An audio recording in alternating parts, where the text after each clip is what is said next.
And we've got audio. There we go. Let us begin. Very well. Finally. Shabbat Shalom, my most esteemed friends, honorable judges, LVE tribe, as well as everyone listening. On this rather precious, sunny, heated, that would seem to be summer day of Shabbat from the US of A, Shabbat being the 21st day of Elul. Elul is on its way out, and it's going to be the last of Elul of the year 5992 from creation of this earth. This corresponds to the 7th day of October of the year 2023. In the Gregorian calendar, we shall study yet one more chapter of Revelation 17, part 51. And here is the mind which hath wisdom, part 8. Today's subject will be special. I believe it'll be for some, or for most, or maybe for everyone fun, prophetic, maybe a bit different than other subjects, but the eternal truth is that way, very dynamic, and we do things with humor and also with all up to date.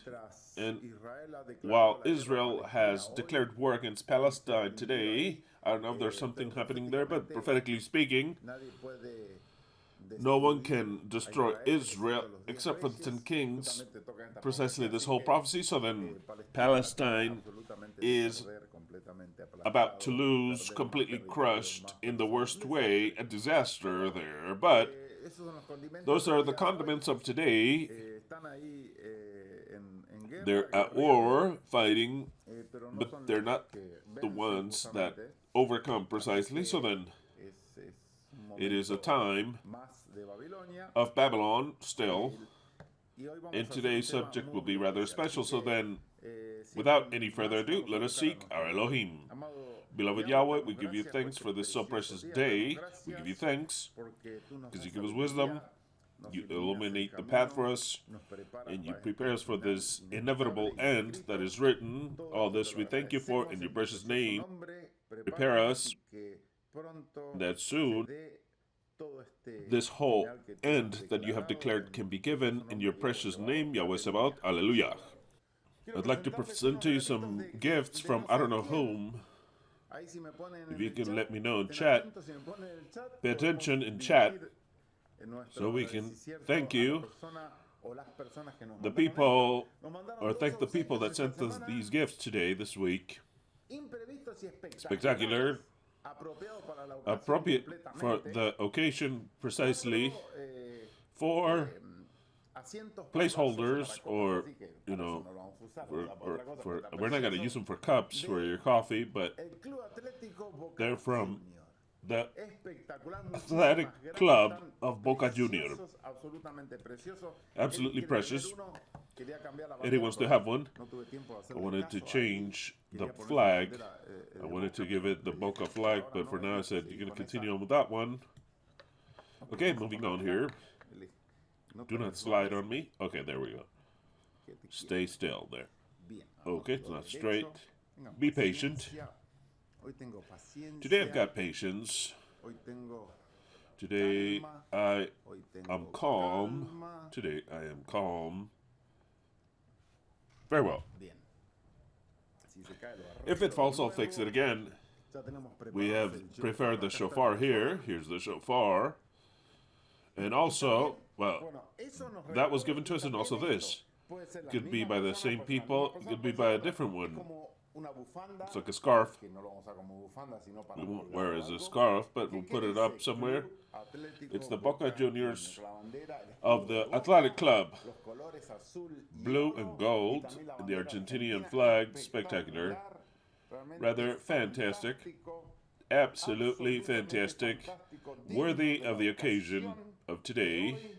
Let us, who gave us this? Many thanks to the one that sent us this. Who was it? Somebody in the chat write down who it was. Oh, Miguel Angel. And Monica, let's put this up here because it's spectacular. Many thanks, Miguel Angel and Monica. This is an excellent gift. Wow. They've got the dates and everything, and we've got this here. Let's see how it looks on the video. Spectacular. Rather spectacular. Rather spectacular. Today's subject will be educative. I will educate people to leave their ignorance, that they learn, and that they... I'm looking for the word here. That they repent from their sins. I don't know. Let's see what happens here. The sins of choice. What do we choose? Very well.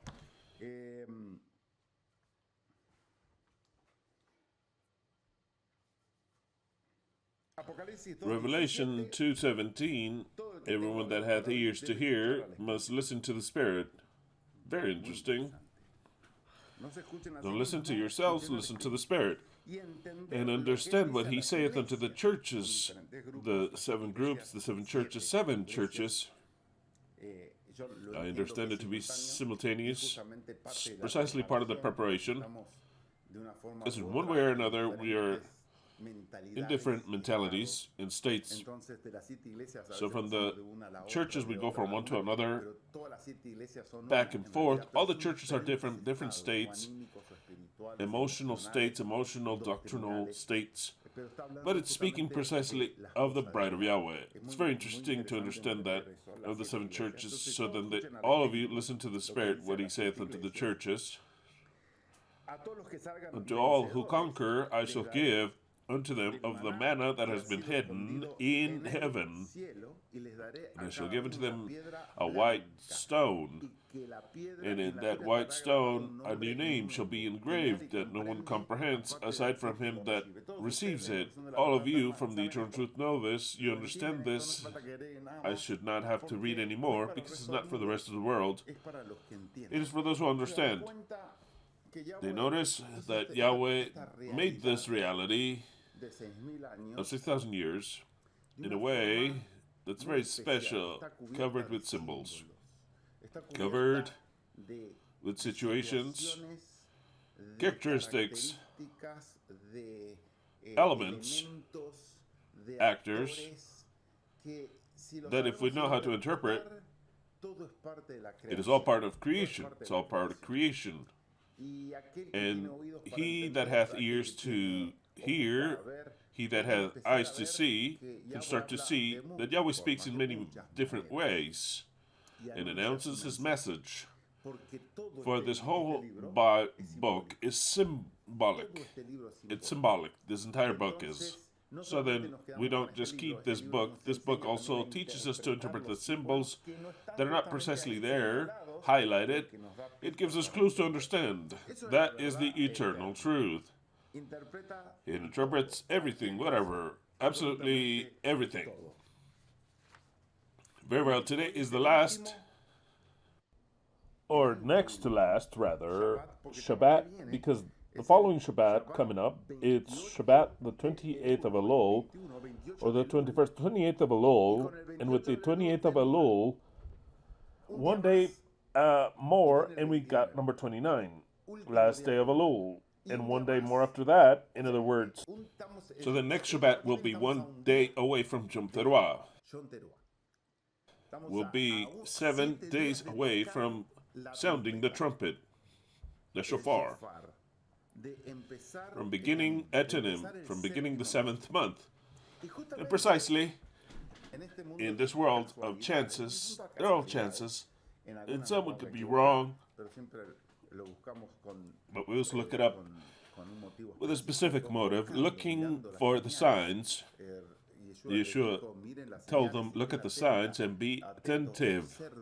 Pay attention to the times. What times? The biblical times, no, the times that have a relation with related to the prophecy. You're going to see different signs around you. And next Shabbat, About 9 a.m. in California, just check your own time zone or look it up online. There will be a complete sun eclipse. It'll be look like a crown. For there will be an obstacle, whatever that obstacle may be. It's an annular solar eclipse, October 14th, or the 20th of Elul, and it shall cross North America, Central America, and South America. North America, Central America, and South America. It'll be seen in some places better. It'll be like 80 to 90% up here. In other places, they'll see it perfectly well. It'll cross Mexico. It'll be seen in parts of the U.S., Mexico, and many places of South America. So then something colorful, because the eclipses got us a bit sick and tired of them. Not that we're sick and tired, but we're tired of saying, oh, here comes an eclipse. It's just something else that Yahweh says, hey, the 6th month ends and we enter into the 7th one. The 7th one. Number 7 always has something to do with Yahweh, always has something to do with creation, always has something to do with the perfection, always with unity. For example, 7 churches, 7 spirits. And also with punishment, 7 seals, 7 trumpets, 7 plagues, 7 angels, 7 seals, hidden seals, 7 thunders. I meant to say 7 thunders no one knows about. And John was going to write, but he says, no, keep the words. So then the number 7, which is wholeness, the 7th millennium, the Sabbath, the 7th day, it has to do a lot with what we'll talk about today. In the 7th month, the 6th month is on its way out in order to enter into the 7th one. So then 1 week away, we'll enjoy the eclipse. And after the eclipse, precisely, the very next day, we enter into the 7th month. As a sign of saying, there's an eclipse. What does it mean? I don't know what it means. Exactly. Here comes the wolf, and nothing comes, but someday he will come. But so many times he told us that pay attention to all of them. In all of them, you have to pay attention. So then, I'm just letting you know about the eclipse that we'll have next Shabbat. And we shall see it here from California. The sun will be covered before the preaching starts. No, the following years. That'll be next year. It'll be 7 years of a difference. 7 years of a difference. That'll be next year. It'll be very good. Apparently, everything points towards that. Who knows? Just like the story of the wolf, right? Shema Israel, Yahweh Eloheinu, Yahweh Ekhad. Hear, O Israel, Yahweh, our Elohim, Yahweh is one alone. After that, we understand all things with that vase. That's spectacular. Proverbs 25:2 says, the glory of Elohim is to conceal the word. He says it's a maximum glory that no one understands anything. The glory of the king, those who will be kings, those who will receive authority as kings, as owners of the world, as rulers, as God. Because Elohim will tell him, sit on your throne, O God, for I, as God, anoint you, God, and I anoint you because you loved justice and abhorred wickedness. Everything that I gave in you, you loved it, justice, and you abhorred wickedness. That's why you can be God. You abhorred wickedness and love justice. You're the only one that can enter and understand the word, not the rest. They could not understand it. So then, everything that we talk about in the eternal truth here, if there's somebody that listens to me, it'll be incomprehensible. Or my language will be incomprehensible, or what I say out of context, misapplied. They're going to say absolutely everything, as you already know. All the people that come and comment. But maybe today there are people in the nucleus of the eternal truth that it's difficult to digest today's subject because there's always a stepping stone that they have to go through. It could be the flat earth, many left it. It could be a date that never was fulfilled. It could be the Germanic medicine, they left. It could be the bad words, the obscene language. It could be that there's only one God, that doesn't have a son, that there's not a father and son in heaven, that there are not three. It could be many things. That for certain people, it's all fine, it's all fine, it's all fine, but then there ones come and this is not this one. I cannot digest this one, and that it was your measure, and you're gonna pass every one except for that one, and those who get there will be able to pass all things. I made you understand and love as an Argentinian symbol. Many people have it stuck here still, and they say no. My flag where I was born is more important. No, your flag is dog shit, just like that. Caca, like that. You can wash your ass with it, just like that. Nothing you have. You don't understand that. You don't belong to the eternal truth. You don't belong. Just like that. If it's difficult to understand the things, you don't belong here because you are not united to this group. So then, some people loved their national anthem, and I told them it's dog shit. The only one that is good is this one. It's as simple as that. Simple as that. Very direct. So then there's always some people I present them what's important with weapons and to know how to use them. And those that could have weapons, to have weapons. Some people say, no. Absolutely not. For me, these types of tools are not for me.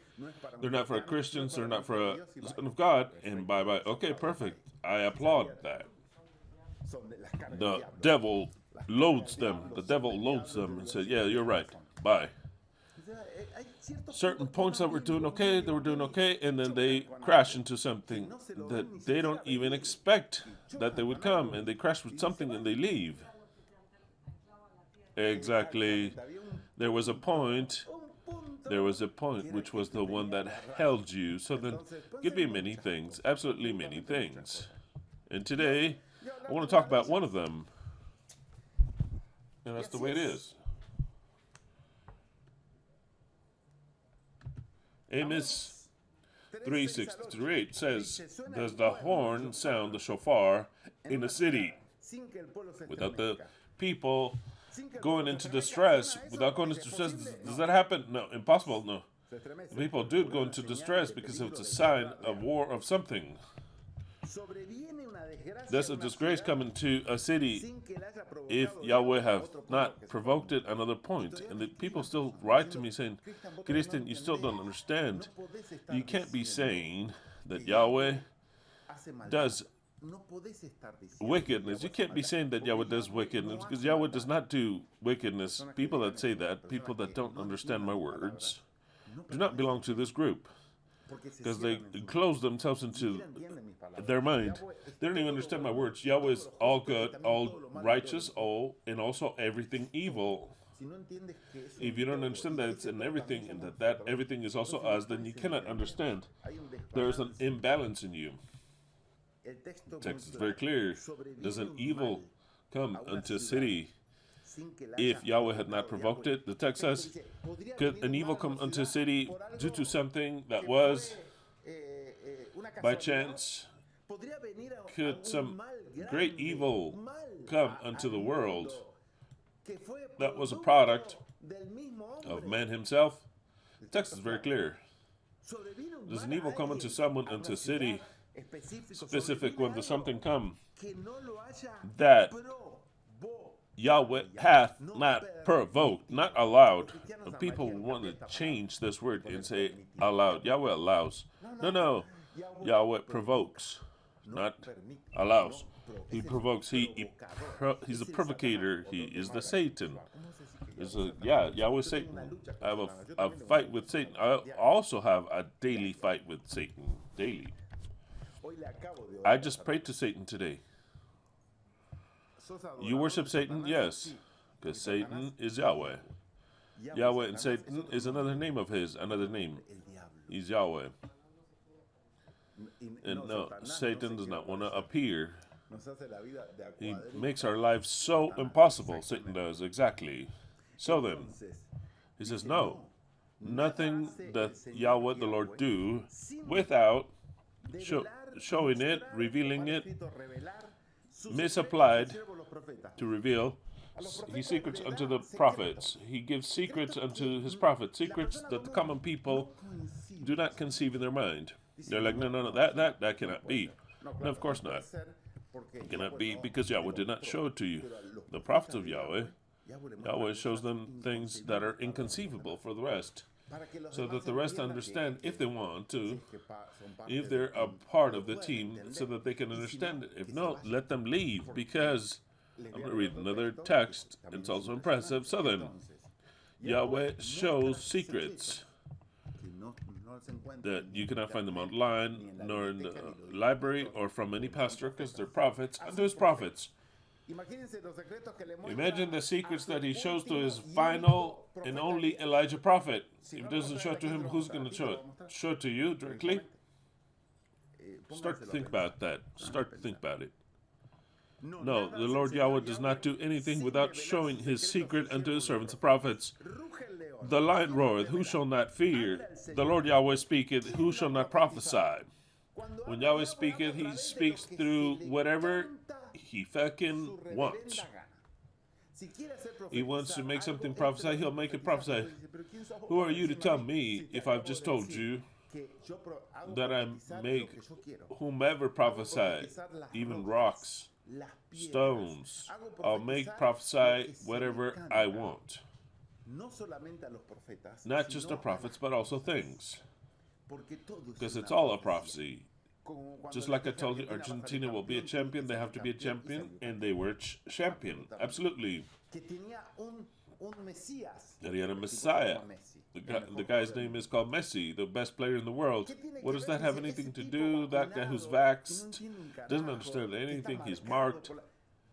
It says, I make whomever, whatever I want. I don't care if he's vaxxed. I'll make him prophesy a pope. Whatever I want, I'll make them prophesy. Do you understand that? You should understand it, because Yahweh is speaking to you. Who shall not fear? Does Yahweh speak? Who shall not prophesy? The greatest enemy of Yahweh prophesied, whom he didn't know he was an ally of him, who was Caiaphas. Caiaphas, the high priest, said, it is better that this guy die for the whole people, and not the people for this guy. The Bible says Caiaphas prophesied. Did Caiaphas know that he was prophesying? No, he didn't know he was prophesying. So then, he makes anything prophesy. Very well. Malachi 2:17. That's why we've got Eddie here. Eddie with the Argentina. He's got the Boca Juniors Athletic Club's badge. Ye have wearied Yahweh. In what have we wearied him, ye ask? In that he pleaseth with wicked men, or elsewhere is the Elohim of justice.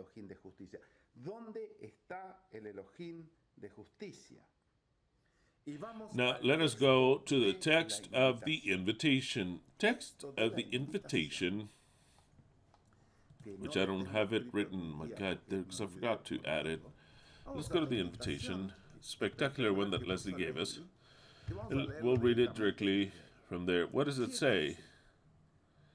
What does the invitational text say? Did you understand it? Does somebody understand that text? Lamentations, written by the prophet Jeremiah 3:38 in textual Bible.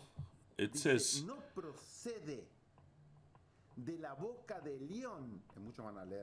if not from the mouth of the lion proceedeth.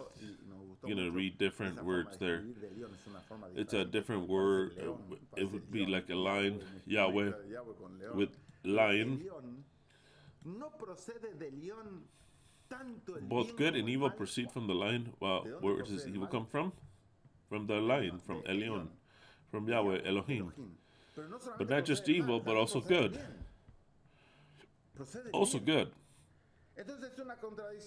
So it's a contradiction with what Jacob told us, or James, who said, from a mouth, good and evil cannot proceed. Yes, of course, absolutely. You ignorant Jacob, learn. From Elion, it's written in the Tanakh, what proceedeth? Good and evil. Good and evil. Out of the mouth of the Most High proceedeth not evil and good. Here is the text. Why did we choose it? Because it's in the in the mouth. Boca in Spanish means mouth. They have to discover it on their own. Boca. Just like that. Boca. From the boca, the mouth of Elohim, is good and evil. From the mouth. What does that have anything to do with the mouth? Because we have to learn that Yahweh prophesies through many elements. Many elements. And today, I will demonstrate once again through common elements at a level of just bardo people, like they say in Argentina, people that are low, without class, just regular people, cheap people, without any category. That was bardo mean. Trivial things, like soccer, like football, Baal, whatever you want to call it. It's got the word Baal there, the word God. Baal is God. Lord. Husband. It'd be Baal or for God. To God himself, in many scriptures, it says our Baal. Just directly like that. I've demonstrated this many times in Isaiah that Yahweh is called Baal. In fact, he prophesies later and says, I'm going to take the word Baal from you, and you're not going to call me Baali, my Lord. You're going to call me? How? How did they say it in Hebrew? Ishi. Or Ish. Or Ishi. Ishi. Ishi. You're going to call me my beloved. My beloved. Not my Lord. Because the word Baal means husband. In the category of owner, master. That's what Baal means up until today. In the Hebrew, word Baal is husband. He is, in English, he's my Baal. A wife would say, my Lord. He's my Lord. That is why it says, but Lord, in the sense of machismo, just pure misogynism. Baal also owned a place. That's why Yahweh says, you're not going to call me the owner or master anymore. They worship the Lord, exactly. More powerful than them, their owner. So then Yahweh says, you're not going to call me Baal, because you also call him Baal, a Lord. When we say Lord, we're saying Baal. When we say Lord, we're saying Baal. So you're not going to call me Baal anymore. I'm going to improve your category. You're going to call me my beloved, my lover, my intimate husband, not my Lord, my companionship. That's what it's saying. It's impressive. So then, we're going to talk about football. We're going to talk about football, just a little bit. Those who don't like it can leave already and never come back. Those who, of course, they can leave. They can come next Shabbat. We don't want them here. Absolutely, not in the very least. So then the word is concealed. It's all concealed. So then the text says, it does not proceed from the mouth, the boca of a leon, both good and evil. Today we're going to exemplify in symbols who's good and who's evil that proceed from the mouth. Two things proceeded, good and evil. Who is the evil and who is the good? It had to have proceeded from the mouth. Here we interpret everything, and if you don't like it, there's the door. But we're in Revelation 17. Revelation 17 says, then I saw one of the seven angels who had the seven cups. Oh, there. I almost ended with the subject today. What he had the seven cups? Seven cups. Revelation 17, we've studied it already. Today's subject is over. Because we started in Revelation 17, there are seven angels who have the seven cups. But in order for the seven cups to be given to them, they have to have them. They have to have them. Maybe they have six now. They need the seventh cup to be given to them.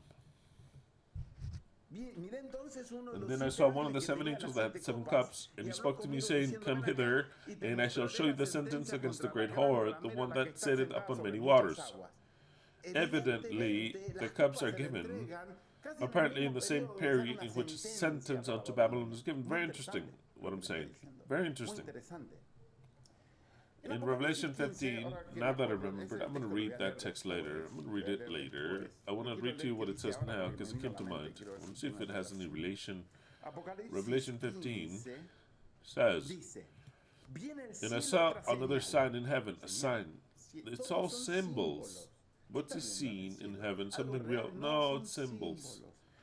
"And I saw another sign in heaven, great and marvelous, 7 angels having the 7 last plagues, for in them is filled up the wrath of God." I was not looking that up. We wanted to see how he said it, but there it is, the 7 last plagues, and we have the 7 plagues. Okay. I was waiting for another text. Let's see. Hold on. Here it is. It was number 15. It was in my mind. That's how my mind works. I didn't know what I was looking for, but I was looking for this. Revelation 15:7. "And another symbols and visions, and one of the 4 beasts gave unto the 7 angels 7 golden vials." What he gave unto them? 7 golden vials. But apparently the angels didn't have it from a long time ago. The 4 living beings, at some point in time, 7 cups of gold are given unto them, filled with the wrath of God, who liveth forever and ever. Very interesting. Very interesting. And it says, in the temple, at that point in time in which they are given unto them, pay attention, points you've never seen before. And the temple was filled with smoke from the glory of God and from his power. And no man was able to enter into the temple till the 7 plagues of the 7 angels were fulfilled. If you notice in this story, it would seem that the cups are given unto them, and it's immediate after that the execution of cups happens. It's not that 100 years prior are given to them, 1,000 years prior, but in the moment that they have to go and cast them unto the earth. Do we agree? For it says, "And I saw that the 4 living beings," who are they? The 4 living beings. It says that the 4 living beings, the 7 angels gave them the 7 cups, all symbols. The 7 angels says, "Well, here, we've got the cups, so then we can cast them out. As long as we have 6, 5, 4, 1, we can't cast anything." They have to give us the 7th one, so they have to be 1, 2, 3, 4, 5, 6, and they need the 7th one in order for it to be completed for the temple that are we. Let me explain to you in case you didn't notice it, because if I don't tell you, you won't notice. That temple filled with smoke are we. Mystery, something that's not understood. This temple, and the point, the appropriate time, is filled with smoke, but not just smoke. It is filled with smoke due to the glory of God. So the Messiah receives a glory that is concealed. I cannot even explain how. By the glory of God and his power. So then we've got glory and power in the temple of God. This is the temple of God.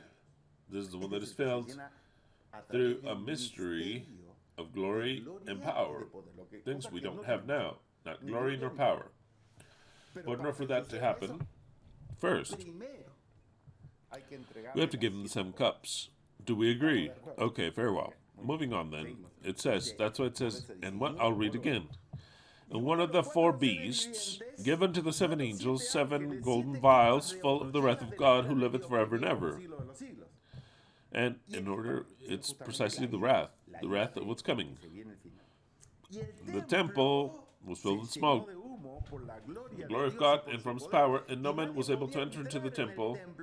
No one can penetrate this temple. We are penetrable now. We're very weak. Anyone can penetrate this temple. We do whatever possible to not get penetrated. Right, they could penetrate all idiots of multitudes. They were penetrated, not us. But it means that cannot be penetrated? No. We say no, and we have some sort of protection or something, or our own strength, and we say no. But it doesn't mean that we cannot be penetrated. No, we can be penetrated. We have to be fighting to not be penetrated. So then it says, at the point in time, no one could enter or penetrate into the temple until the 7 plagues were fulfilled. So then they receive a special power. They're invincible, untouchable, with the glory and power of God. Very interesting. Absolutely. And when the game started, it says it was filled with smoke. Of course. So then, here we go. Into today's subjects. We're in text, and the subject text says, out of the mouth of the Most High proceedeth not good and evil. What proceedeth out of the mouth? Both good and evil.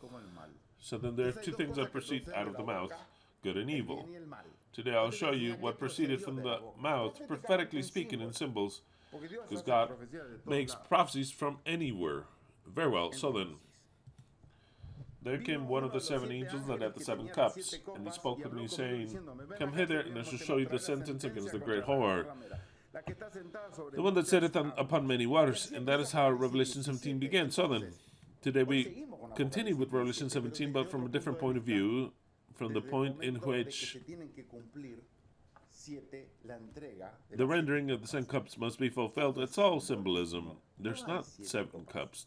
There are no 7 cups.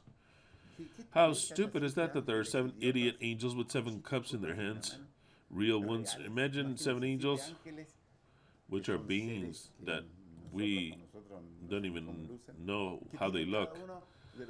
They have 7 cups like this, and every one of them says, hey, you're number 1, I'm number 2, I'm number 3. He says, hey, now you have to go there. And so some angel goes in heaven and he spills his cup. Those are just symbols that we, as a Messiah, we have to interpret what they mean. And what they mean is that there are no angels, there are no real cups. It's all symbols in their stages. But we can see in symbols also here on earth, things that we can see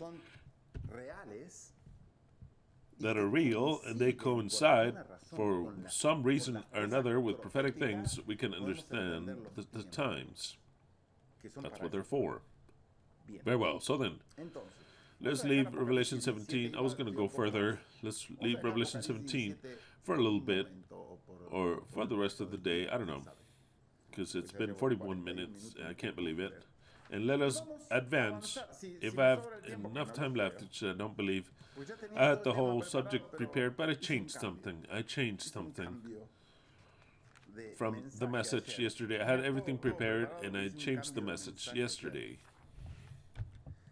And I'd like, within everything that I said, I'd like to demonstrate to you, whatever this comes out, it'll be, I have some words written, but it'll be the way it has to be.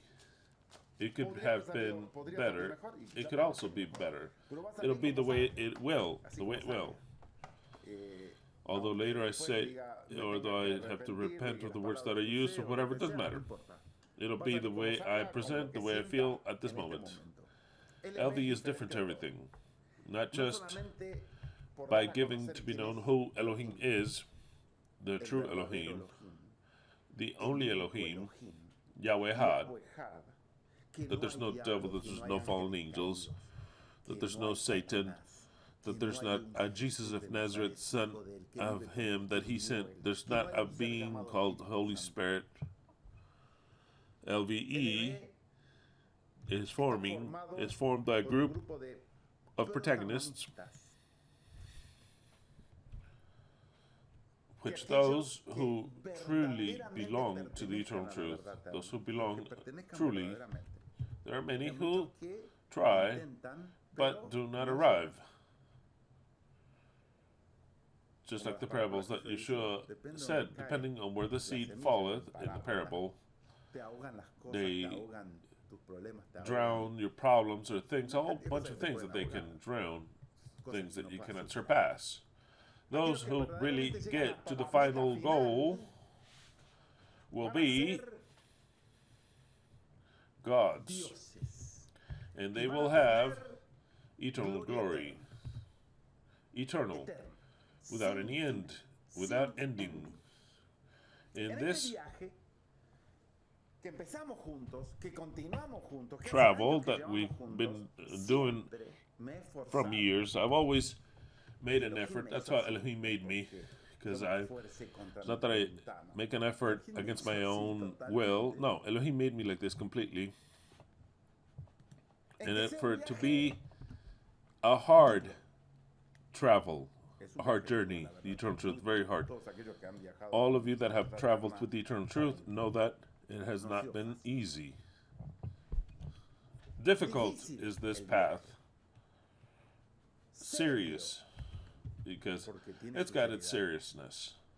They tremble sometimes, and other times they laugh. It's astonishing. Nobody can deny it. They can deny the message, but it will astonish you. For you to come into preaching and they say, hey, you're a son of a bitch, will astonish you. It'll astonish you. It'll be astonishing. However you see it, it's astonishing. Sometimes it's inconceivable. The comments of last week, somebody asked, with that mouth that you speak with, you bless God with that same mouth? Yeah. Is that what they said?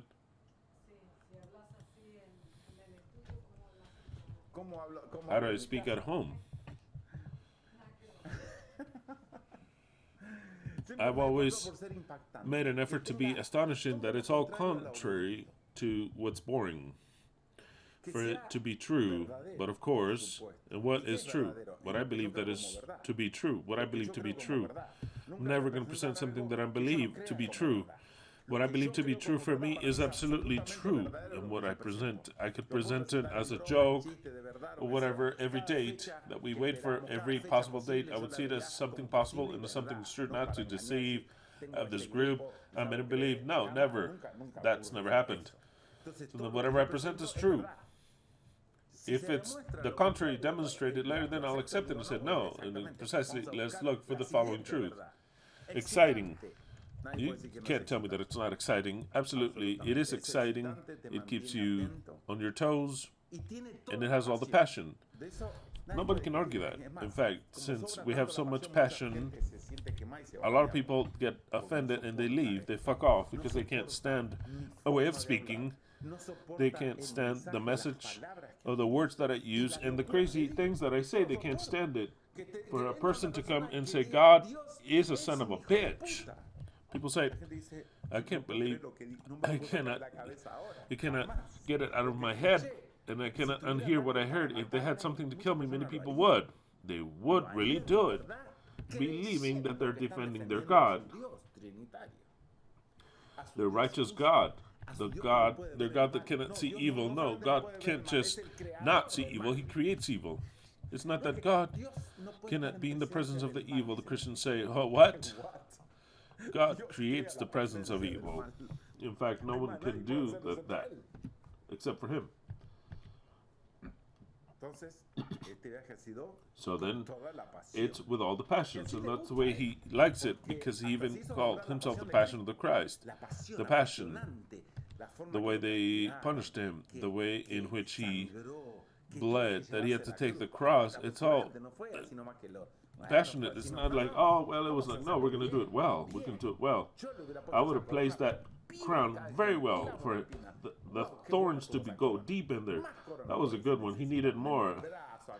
Here in his hands and his feet, passionately. That is the passion of the Christ. Well, the new Messiah had to be passionate.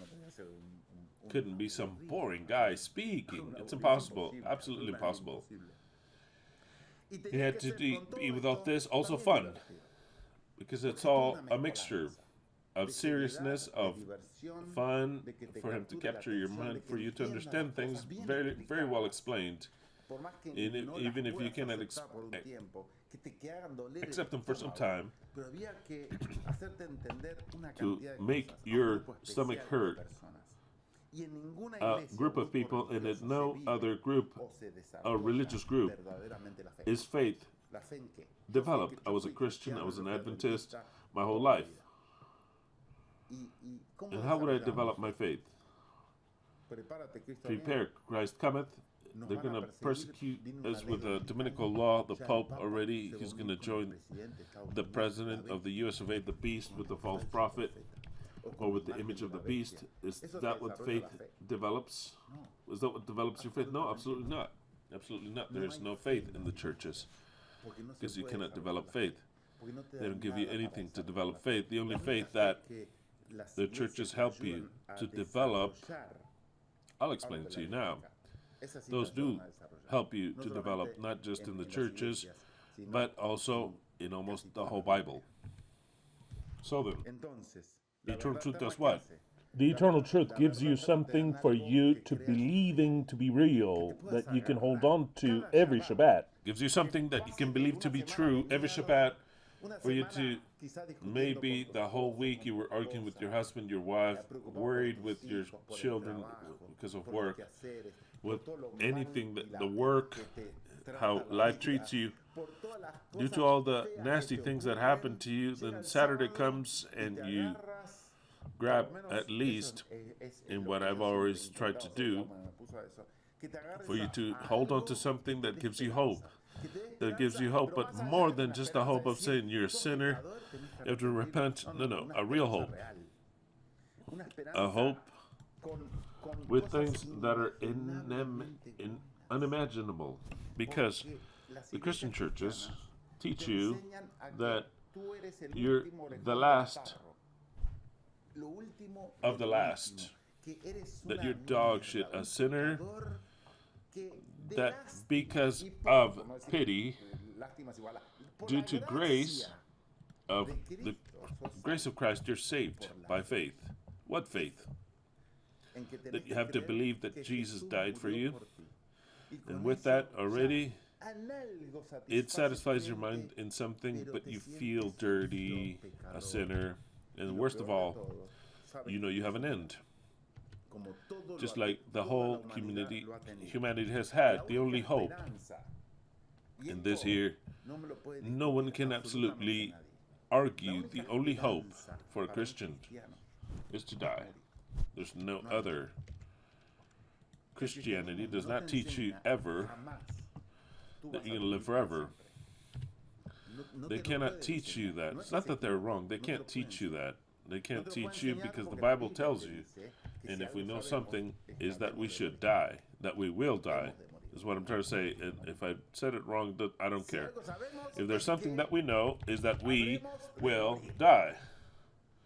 That is the only thing that we know with certainty. So then the hope of man says, yes, no matter how much I make of an effort, no matter how much I fight, no matter how much I achieve, I will die.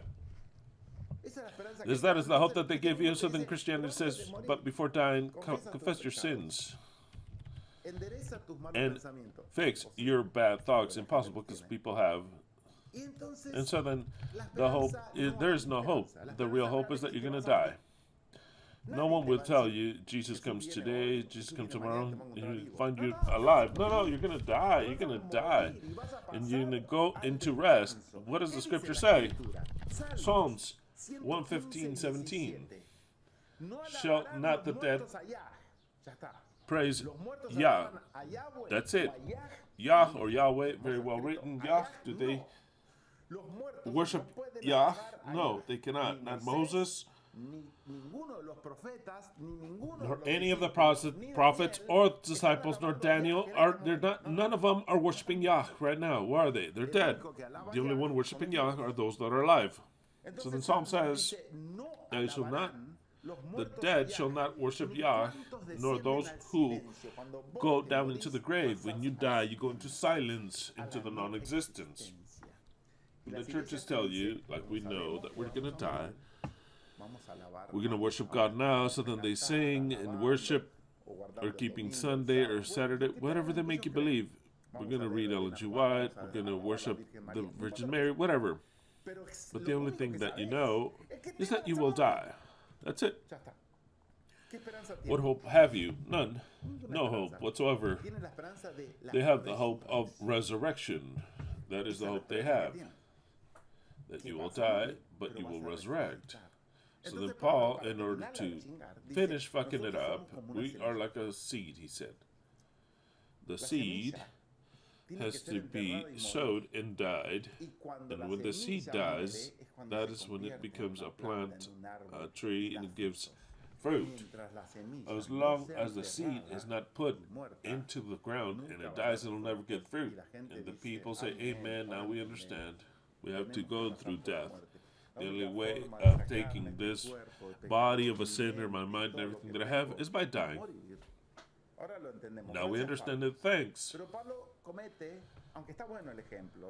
Even though it's good, it's a good thought. I don't criticize him. Yahweh told him to say that because he is right. Actually, for us, like he says, yet for us, it is a lie because the seed is alive and it remains alive the whole time. If you kill the seed, you don't believe shit, nothing.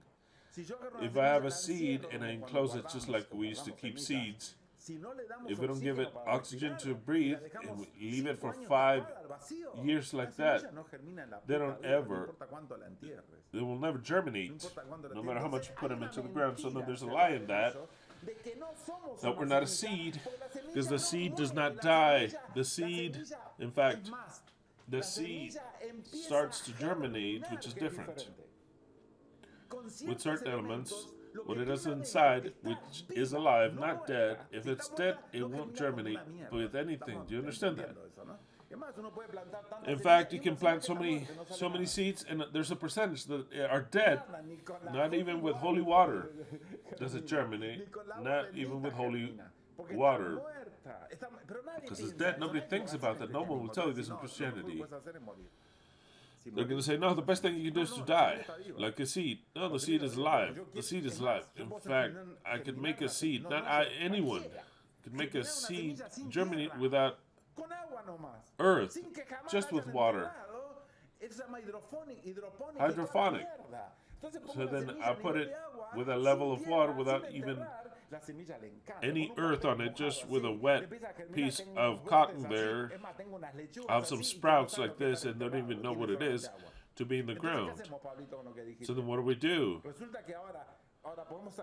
We can germinate all the seeds without even putting them into the ground. What do we do with what you said? Yeah, because these idiots, they have to understand they don't have any other hope.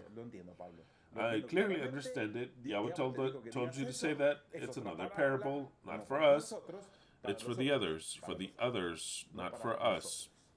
So then it's all parable. The king say, no, hold on. Yes, I am a seed. I won't be put into the ground. I want to germinate. It's clear. I want to sprout. How many of you had ever thought about that? How many of you did that ever go into the mind? Okay, moving on. Ecclesiastes 9:3-6. That is a subject to enjoy, to listen to it many times, and put your comment. Because if you don't comment, you can go fuck off. Just like that. This is a team or nothing. If you don't put your like, don't listen to me anymore. Don't listen to. Why do you give me? I'm not speaking to those listening because they want to learn, but they don't want to be a part of the eternal truth. That's fine. You'll never be a part of the eternal truth. You'll never be a part of the eternal truth, not even now, nor ever. As long as I'm here. Let's see how many likes we've got. It took me some time because I had not opened it. Okay, everybody's going like. They were absorbed into what I was saying. They were just absorbed into what I was saying, and now they're giving us like. In case you didn't understand, my words are soft, trying to be direct and kind. If you don't give us a like, go fuck off to your mother's cunt. It's as simple as that. Nice words, astonishing, and fun. Those who watch just to watch, because they see something very different. They don't agree with everything. Maybe just some things or nothing, but in some things they do agree. 50%, 60%, 90%. I can assure you that here, if you're not on top of the team, will never be a part of the team, because you have the opportunity to joining this team and you didn't want to. So then, out with you. You go to a different team. Which one? I don't know the two witnesses. Some of those would be fine, but not the eternal truth. Never, ever. To get into a throne, to say, I am a judge, no, never, ever. Absolutely never. Because you have to go through the President of the Supreme Court of Justice. And I'll repeat it again. You have to go through the President. Exactly. Team means team. So then you have to go through the President of the Supreme Court of Justice. He says, no, out with you. Exactly. You have to do away with all the cracks. This is a team. Just like the Godfather said, for good or for evil. For good or for evil. But I guide this. That's what the Godfather said. He says this family, as he said, I can't remember the words he said, either for the good or for the bad, for the good or for the bad. But this family, I guide it. They're against us. If they don't gather with us, then they scatter. Exactly. Yeshua said it clearly. Very well. Let us go to Ecclesiastes, so that you see that in no other group does the hope that is given here is given. Ecclesiastes 9:3-6 reads as follows: This evil, yes, there's a great evil, among all things that are done under the sun.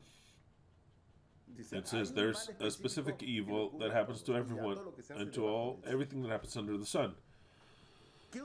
And there is that one event unto all.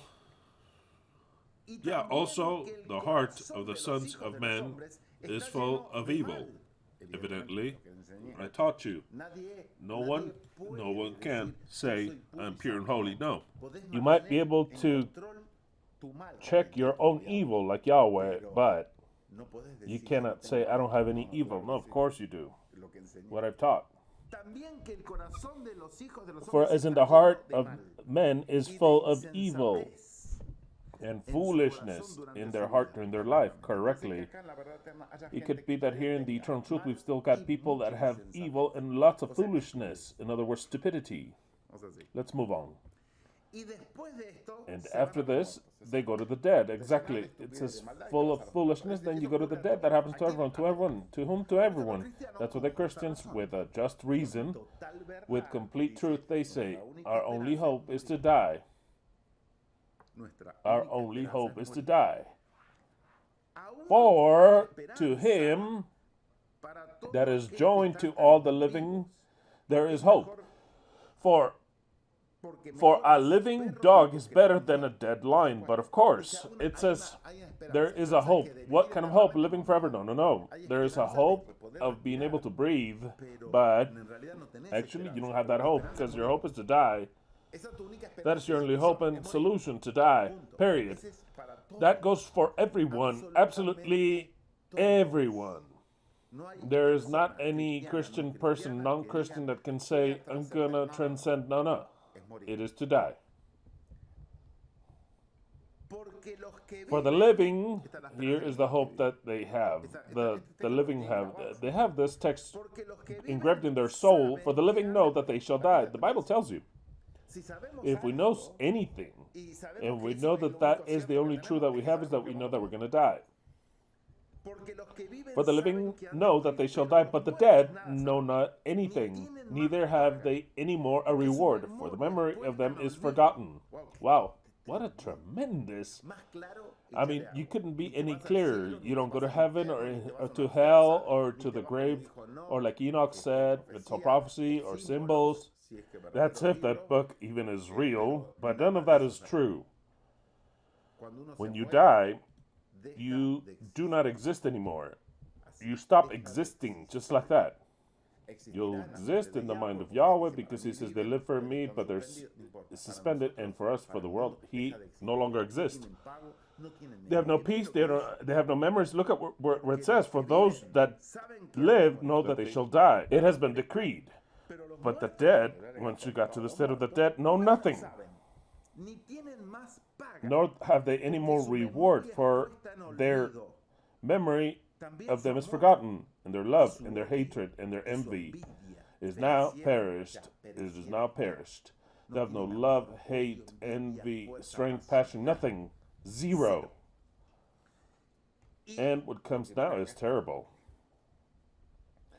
Never have they any more a portion forever in anything that is done under the sun. That's it, it's over. You died.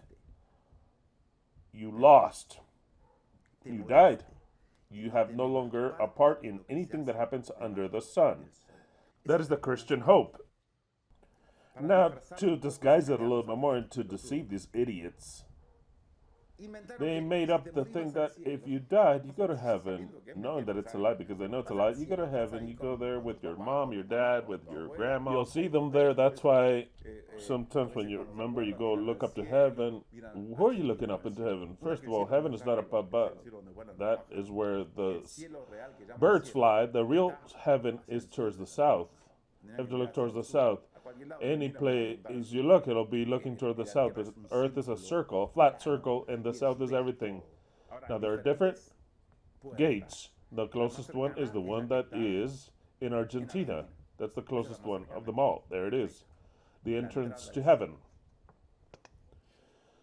Because who said no? Because I said it. No.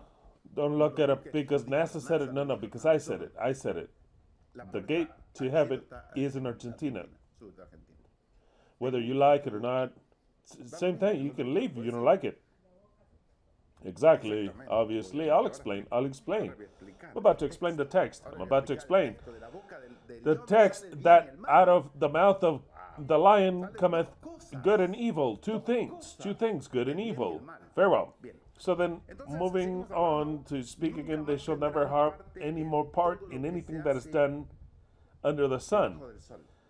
So then when you die, you're no longer a part of a protagonist. This goes to the prophets, to the disciples, to Paul, to everyone. They are no longer a part of the creator, protagonist plan of what is done under the sun. It says never again. It says, is it a bad translation? I looked it up, and it reads as follows, never again.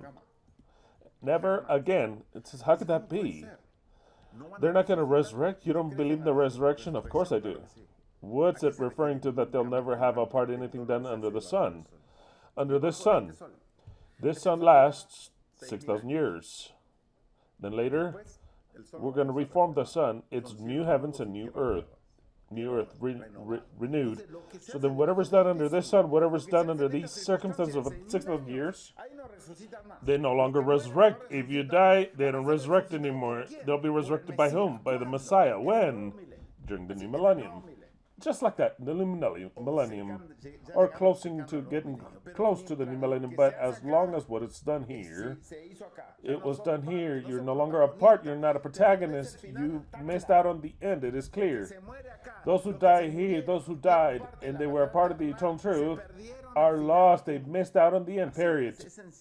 Yeah, it's as simple as that. It's difficult to accept because not difficult for those who died because they don't know shit. They are dead, just like that, dead. Their love, their hate, their envy, it's all placed in forgotten. Their memory is placed in forgotten, so they don't worry. We worry because we wish that maybe a little dead guy would be with us. No, they're not. They're not, nor will ever be. Why? Because the end is for those that are alive. The end, the sons of Elohim, the Messiah does not die. The Messiah died once and for all. It was Yahweh. He played the role of the Messiah. He wasn't even the Messiah. He played the role of the Messiah. He acted as the son of Elohim. It's acted as anything, and he had to die. But the new Messiah does not die. Because if he dies, it would contradict the scriptures, which I'll read next. What does Paul say about all this? Paul was going to be one of those who would die. That was not going to be a protagonist. I haven't understood that reality. Paul says something that's so true that he says in Philippians 1:21, but for me, living is Christ, and to die is a gain. He says, hold on, I am suffering for Christ. I have to put up with all these imbecile Gentiles. I have to teach these beasts, and I'm already tired. To top it off, they imprison me, strike me, and they arrest me. It says, what else is there to do? But if I die, that is everything to gain. I'm being tortured here. Maybe I'm homosexual. I can't practice it. That's the thorn that I have stuck in my... He had a thorn, okay? This is where? I don't know. And what was it? I don't know that either, but he had something stuck that bothered him. Maybe, I don't know. Do you know it? No, you don't know it. So then let's not even speak about it, but maybe he did have his problems, the guy did. He had little problems. Just like many people have their different problems, right? So then it's a thorn that I have stuck there in my skin, but oh well. To die is a gain. That phrase, for me, since what the eternal truth teaches about what we've grown in the eternal truth, about what the group of the eternal truth is, we have reformed that phrase. For me, living is Christ, but of course, to live is the Messiah. That is what it is to live, the Mashiach. For me, living is the Mashiach. Having understood and saying the same thing, but understanding it in a different way. For me, living is the Mashiach. What am I trying to say with this? I'll let you understand that I'm living close to the Mashiach, being the Mashiach, which is very close, very different to what Paul's trying to say. Same words, and they're applied to what I'm trying to say today. To me, living is the Mashiach, and dying is a complete loss. That text, if I had to rewrite it in the eternal truth, because if we die, we lost everything. Absolutely everything. Absolutely everything. The eternal truth and I teach that the eternal truth, those who have been true judges, maybe there were so many judges that weren't, but the true judges, written since the beginning of the world, or since before creation of the world, never will die. Just like that, never will die. Never will die.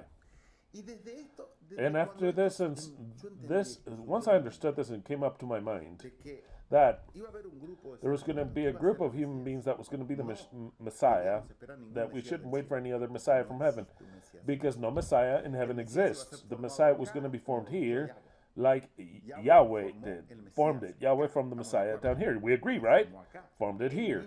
He himself formed himself here. The Messiah did not descend from heaven. The Messiah is the human form of him. That was the Messiah.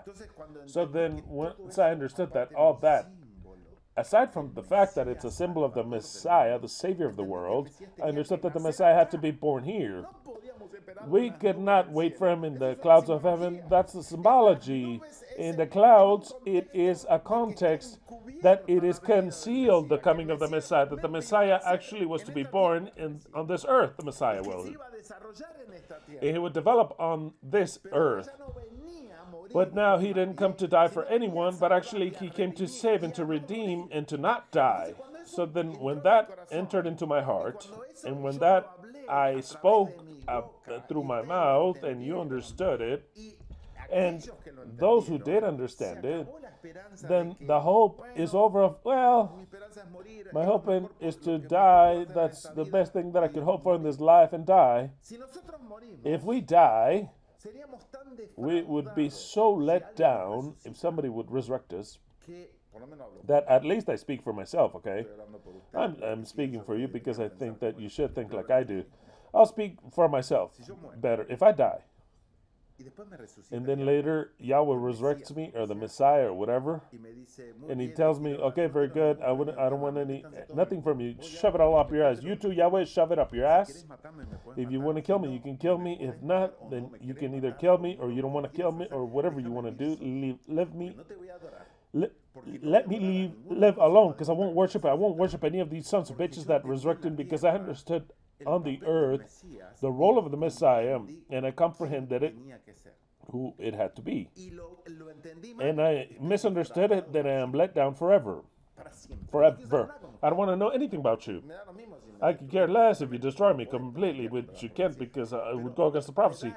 But it's the same thing. I'm not going to be happy at all, because you shit on me and you took out what you promised. That's why I won't be happy ever. I'm speaking for myself, mind you. For myself. I die. I'm resurrected by some other Messiah. He says, I'm the Messiah. It says, and what the fuck did you teach? And where the fuck did you come from? And when did you do a judgment? And what the fuck did you teach? Oh, I thought there was only one God. So then fuck off, your bitches, you and your God, to the cunt of your mother, because I taught the same thing. No, but you had a defect. Look, shove that defect up your ass. I'll be to develop my defect because I love my defects. I don't want to know anything about you. I don't want to know dog shit about any government, no creator. In fact, it'd be better to make me disappear because I am enemy of yours. That is my character. But actually, that doesn't happen through my mind. What goes through my mind, those who understand this don't die. I'm telling you what would happen if those words would not be fulfilled. So then that hope is so strong, so majestically powerful that Christianity is dog shit next to the hope that the eternal truth gives you. Not just does it tell you you can cure yourself from this, you can heal from this, you can make this better, you could be a God. He's saying you have to understand this, and you already obtain eternal life. They can't take it away from him. Not even God can, because he's given you something that is life, eternal life. He's given it to you through wisdom. It's something magnificent. Wow. If I had not been who I am, I would want to listen to every day some guy to say the 10th part of what I say. Just like that, the 10th part, not everything that I say, because what I say is more than marvelous, extraordinarily, that you don't even understand, don't comprehend, and don't thank for. I understand, because maybe you understand 5%. But I wish I had some guy to make me think that it would say, yes, of course I want to listen to you every fucking Shabbat, because you give me an energy, an urge to want to live, that all my problems that I have with my wife, my husband, work, that fucking life, the misery that I live in, that I was born as a brute Indian, a black, a white, or whatever. I see an ugly person, and I wear some glasses that are this thick. I don't care, because I listen to you. You don't tell me my destiny is to die. You tell me that my destiny is to live. And life, I receive it through your words. What more greater thing can you have, you son of a bitch? What more greater thing could you have? There's nothing greater that you can have than the words that I'm saying that give eternal life. Once you understand who the Messiah is, that cannot die. All who died and will die of the eternal truth that have not understood that, don't you worry, because you won't understand it. In fact, when you're resurrected, you can say, yeah, I doubted. It didn't enter into my mind. I'm asking you, in how many minds of yours does it enter what I'm teaching? Do you really believe, or you just come to listen to because I'm a guy that's completely passionate? Why do you come here? What do you come here for? Why do you sit in front of me? Do you understand my words? That is why when I teach something, it's like a kick in the balls when you misunderstand it. Actually, I say, I don't know if they deserve that, these sons of bitches. Because what I am giving you is eternal life. The Bible teaches you there are people that will not die. But it's a little group like this, tiny like this, minute. The rest of the world, Yahweh tells them, you know, and know it well, that all you know is that you will die. Another group, he says, no, I have judges. And I saw thrones, and they sat, those who received the faculty to judge. And I also saw the souls of the decapitated dead, because it was them, they had to live. That is the experience, to live that experience. That is the hope that you have the real one from Yahweh, to die. I also saw the group of the decapitated, the beheaded, those that did not receive the mark of the beast, or the number of its name, and they came back to life. That means that they were dead when it says there's a group living, sitting in thrones. There's another group of dead people. It says these dead are not bad. They fought against the beast. They fought against the beast. They did not allow themselves to be marked. And that and all, they're all dead. Exactly. They're dead. There's only one tiny group that is alive, sitting enthroned, saying, let's see, when we resurrect them. Why? Because they are symbols of something real. There's only one group of people that will not die. But you have to feel that today. You have to live that today. That is something that has to be in your DNA today. Because it won't be a surprise. Oh, you know what? I had to... I didn't expect this, that I didn't have to die. I thought I was going to die. Because I had Ecclesiastes present in the mind. If I know anything, which I don't know anything, if there's anything I know, is that I'll die. Hey, look, I didn't have to die. Oh, well, look, that's not going to happen. That's not going to happen.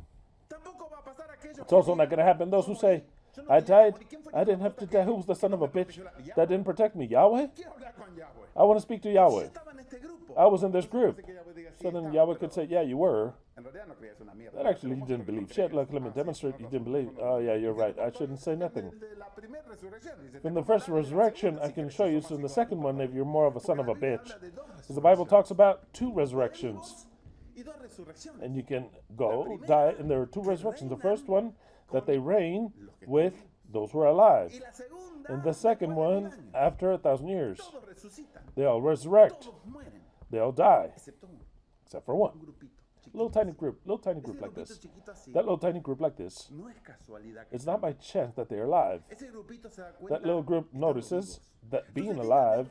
So then tell me, you sons of bitches, tell me. Is there any place in YouTube, in a church, in a cave, in a book that teaches what I'm teaching? That we actually begin to understand and believe that we're eternal from now because we are the Son of Man, because we're the Messiah. Is there anybody that teaches that to you? So then the eternal truth is incomparable with anything. It is comparable to nothing. If the eternal truth teaches the Boca Juniors, the preacher likes it, then shut your ass. Say, yeah, I also like Boca Juniors. If you don't understand it, then go fuck off to your mother's cunt. As simple as that. Simple as that. Because you don't know in the presence of whom are you. You could believe that you can contradict me. And then go onto this group of mine. To be a part of this group that's mine. Saying, I'm against that. His likes. He has his own likes. I got my own. You're wrong. Son of a bitch, you're wrong. You don't have any fucking respect of what power is. I've taught you some days ago. Fear Yahweh. Also fear me. Look, also fear me. And a lot. Fear me. One of the rules of power, remember this, you sons of bitches. One of the rules of power is to never contradict the leader. Why? Because the leader at some point in time will crush you. If you're intelligent, then keep your contradictions in your ass. And keep them there. If those are the rules of power, do you want to someday have power? Don't contradict the one that you believe is your leader. If the guy's not your leader, then contradict all you want. But of course, I mean, fuck him off. Just tell him to fuck off. But if you have someone as a leader, and you understand who he is, then you contradict. Then you miss out on power, because that's one of the rules, one of the 50 rules of power. Never fall into disgrace with the king. Never. And bite your fucking lips when I say the official flag of the eternal truth is the one from Argentina, because the one that represents the celeste, the white, and the sun. Then shut your ass, grab your own flags and burn them. You don't like that? Then you cannot be a part of what Yahweh prophesied. It won't be. Just like that, it won't be. Those who defend their own countries, they end up like that. In this whole salad, this whole 6,000 years, he had time to decide, to choose, and to form what he wanted as a leader. Whatever he wanted. Obviously, you think that this is by choice, because he thought there wasn't anything better. No. This is creation.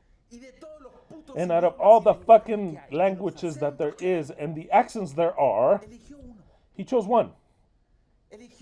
He chose the Argentinian language because it is a language. The other one is Spanish. Okay, it's Spanish. But with the Argentinian accent, he chose it, not you. Not you. He didn't choose someone from Spain. He didn't choose someone from Bolivia. He didn't choose anyone from Brazil. He didn't choose anyone from the U.S. He chose what his divine balls wanted. He says, this is what I want. If somebody contradicts that, then he's outside of the group. At least from this group. If all this is fake, then it's all fake. Then go fuck off. But those who believe in this group, that there's no contradiction. And if to this leader, he made him Argentinian, with the Argentinian nation, made him in this way of speaking, he gave him colors that are blue and gold. And he told them, this I'll place in your heart, and this is what you'll teach. If you're from River or from wherever group, you can fuck off to your mother's cunt. It's as simple as that. It's as simple as that. It is very simple. It is very simple. You think that in this group there's going to be divisions? Yeah, I think, but Christians from here and we're from over here. I mean, you're pissing outside of the cup. You're being absolutely stupid idiots. And you have to shut your ass and say, wow, what I receive, eternal life, what Yahweh placed, how will I contradict it? Not just is it embarrassing to be from any other square. If your leader's against that, it's not just that. It's kind of like saying, I believe in the globe. I believe in the globe. I believe in the globe. He says, I love what Christian says, but he's wrong in flat earth. He has no proof. There's no pictures, because we don't have pictures at all. Who has pictures of the flat earth? No one. He says, but I see pictures of the globe. I believe in the moon landing. I believe in all that. But what Christian says is after God and all that it's a marvelous mind. I can tell him, go fuck off to your mother's cunt. Here, if there's a globe head here, I don't believe in anything else you believe in. You won't be in my group. I am the technical group of this. I am the technical group of this. I could give a fuck about your likes. You have to eliminate them. You're going to be here. And if not, then you don't play for me anymore. An example. I'll give you the example later. Just whatever. I am saying that the eternal truth will never die. And I don't know how I deviated from this, but I digress. Today,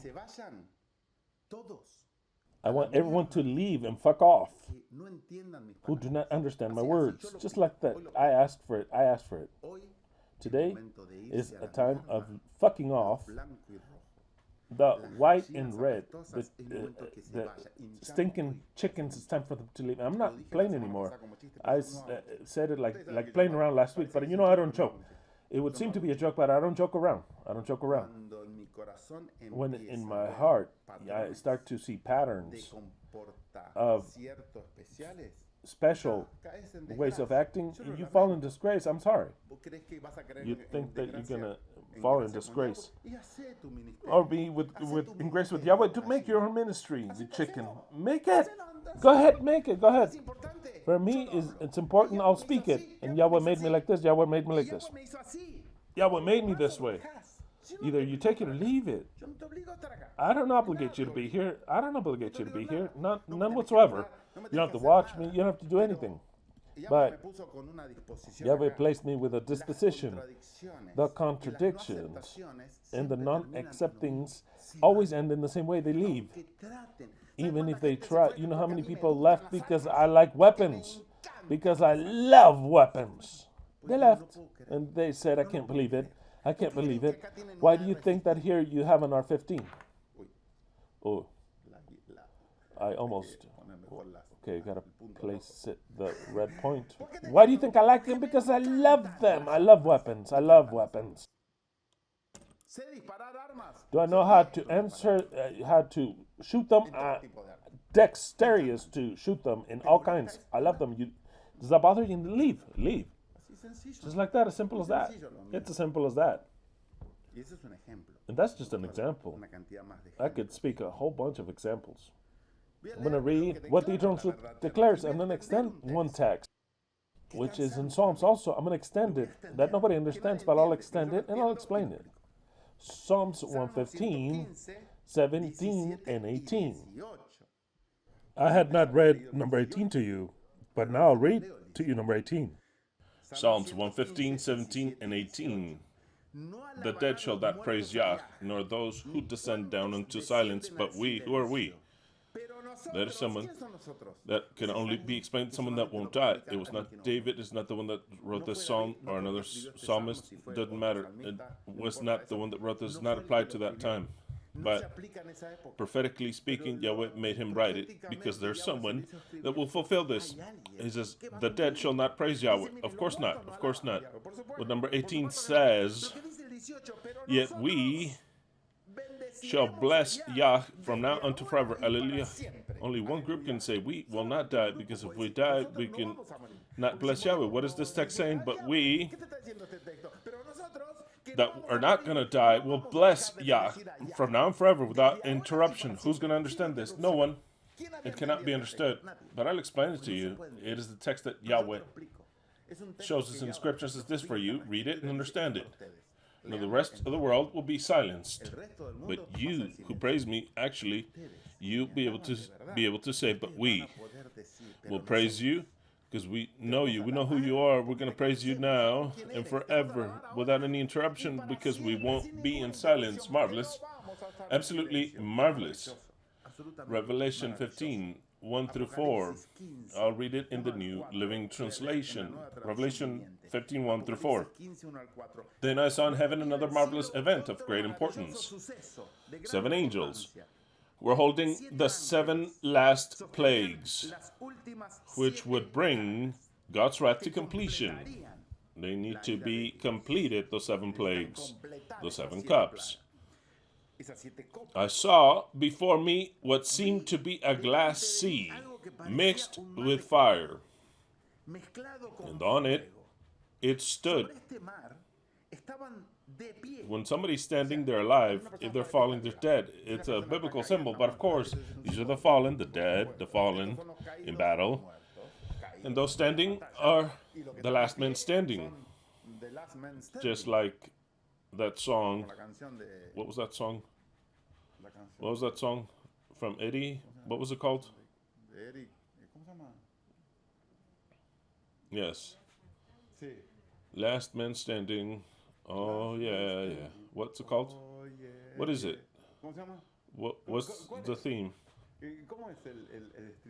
Yeah, from this crazy guy. Elton John. I'm still standing, yes. He says, what? I'm still alive. I'm still standing. Yeah. Spectacular. What's it got anything to do? I don't know, but I'll tell it to you. The Argentinian passion right there. Obviously, if you go to some church, you won't experience this. It's a different experience here. Exactly. Even if he's gay, I could care less. He's a genius, and absolutely a musical genius, but he's gay. Good thing he's gay, because that's what he's gay, because maybe he may not have been a genius, so I could care less. Elton John is. Okay, moving on here. Once again, that it says, and upon this sea were standing alive all the people who had been victorious over the beast. What? Victorious over the beast. Okay. This is a secret. You already know this, but I'll remind you, to defeat the beast is not to not allow yourself to be marked. That is not what it is to be able to defeat the beast. You saved yourself. You escaped from the beast. You escaped. That's what it means. Fleeing. But to defeat the beast is to destroy the beast in war. The beast is fallen and everything else, and there are people standing. So then these are the ones that won, and they defeated and destroyed this. Oh, wow. These are, yes, Revelation 19, of course. Revelation 19. It explains that war. So then it says, and upon this sea were standing all who had been victorious over the beast, and his statue, and the number representing his name. They all had harps, symbolic, victory, symbol. It could be something different, weapons, symbolism. They were all holding harps that God had given them. Special power. That's why they were standing. They were alive. Who were dead? The beast. The beast was dead. They were standing alive. And look at what it says, marvelous. And they intoned the song of Moses, the servant of God, and the song of the Lamb. That hymn we have to know.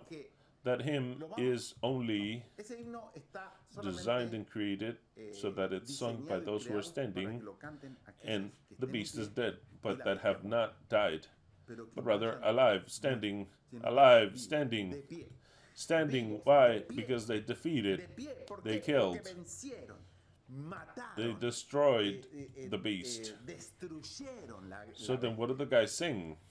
It says that they sing the song of Moses, servant of God, and the song of the Lamb. Which is the song of the Lamb? His own song. It's not that they sing the song of the Lamb, they are the Lamb. They sing their song that they made because they like to sing, because they want to support, and they have a song. They're not in a different unison. They have that of Moses, which could mean many things, of course. The song of Moses, the main one of them all, Shemah Israel, Eloheinu, YHWH Ekhad, complete. And the other song is the song of theirs, their own, which we have to start to sing it now. Who is the Lamb? In other words, it's not really a song, it is to understand so many things.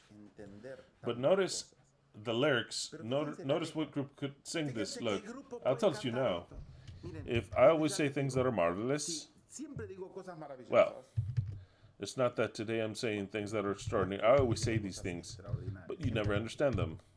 Not, you can say, oh, thanks for the nice subject. Nice subject. Shove that up your ass, that comment. That your mom would give you a nice subject, nice subject. Some priest could give you a nice subject if you say nice for the thanks for the nice subject. It's like you kicked me in the ass because I make an effort, and by nature is not to make a nice subject. Nice subject is shit. The ones from the eternal truth, they excel. They're magnificent. Learn to write the fucking words the way you should, or else if you don't know how to praise what you should praise and worship what you should worship, how are you going to be gods if you don't know how to write down what you should write? So then, in this grandiose subject, I'm going to say something magnificent. Who on this earth could intone this subject? And this is the song that they sing. In what doctrine have you found this? Think about them all and say only this group can sing it, because it's singing it now. Look at the song that they sing that are standing alive and that killed the beast. Listen to the words of the song of the Lamb. Great and marvelous are your works, O God Yahweh, the all-powerful, the Almighty. Do they understand how many gods are there? Very clear. They don't say the Lord Jesus no. The Holy Trinity, no. They say the God, only one God. Holy God, He, not the all-powerful, the only one. Righteous and true are your paths, because now I could say, look, you're more unjust than ever. So then when you have that chance of destroying the earth, the beast, I'm saying, and part of the earth, the beast. So then I look at it and we say, finally, where is the Elohim of justice, righteous? Now that we're in this, that we can see it with our own eyes, righteous are what? Your paths. O King, not kings, only one King, O King of the nations. O King of the nations. Who will not fear you? Who will not fear you? Because you have to learn to fear authority. Who will not fear you, Lord? How many lords are there? Only one.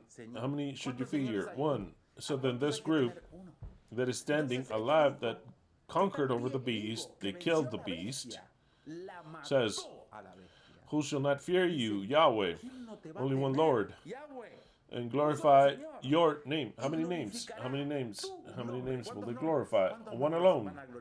So then start to place who in all the religious groups can sing this by heart, wholeheartedly, because most will sing unto God the Father, Heavenly Father, and unto the Son, and the Consolate. No. The pacifier and the eternal pacifier. That is what all the people would sing that would say we're the truth. What? How in the fuck are they going to be any truth? They're going to be dead. They're all going to be dead. All dead. Who shall not fear thee, Yahweh, and glorify your name, your only name? For you alone, how many? You alone, how many? You alone are holy. Kadosh, set apart. Who could say that? Only one group says YHWH Ekhad. There's only one God, the Messiah, which are we. The only group that can say that. It is our song of the Lamb. And not just that. Pay attention to what it says. For only you, only one person are holy. All. And when I say all, how many are all? Anybody have any doubt? No one, right? All nations will come. No. They don't teach it. They don't teach no. All the nations are going to go to hell because they're all sinners. Eternally, they cannot. They're going to die and go to hell. They're going to be destroyed. They cannot. This cannot be in the Bible. Then other Christians say. But what does it say? Those standing, the eternal. What do they say, the eternals? All, not that one is missing, all nations will come and worship before you. One person, only one person. Who teaches that? Who teaches that? You're in the presence of the most extraordinary that you ever seen in your fucking life, and what you've seen in the 16 years. There's nothing more extraordinary in the eternal truth. There isn't anything else. There's nothing more extraordinary in the eternal truth. There isn't. Because he explains your Bible that you have never understood in your fucking life. Those that sing this song, they say there's only one God, and they're going to be saved because they're all going to come. Every nation, every son of a nation that exists, that no longer exist, all of them will come before you. Only one being. And what are they going to say? All the nations shall come and worship before you. What does it mean to worship? To bow down and say, you are Yahweh. Only lies was the inheritance of our fathers, vanity to which there is no avail. For righteous deeds have been revealed, shown exactly. Because for now, the justice of Yahweh can only be seen by the kings, because the scriptures conceal. The nations, the churches, the religious groups have never seen any truth. It is concealed, veiled from their eyes. But how marvelous it is that the group that overcomes the beast is the eternal truth that teaches what this teaches. Can you conceive that? That those that say that there's only one God, they're all going to be saved, and we're going to destroy the beast. We're not waiting for any Jesus to come to rescue us. We are the Mashiach, are those that are standing, and they don't fall. The rest falls. There's only one group that doesn't fall. And you will come and tell me, my team is greater than yours, you son of a bitch. Shut your ass forever, burn your jersey, and become of my team. That is the only chance that you have. Revelation 24, New Living Translation. And then I saw thrones, and those sitting upon them had received the authority to judge.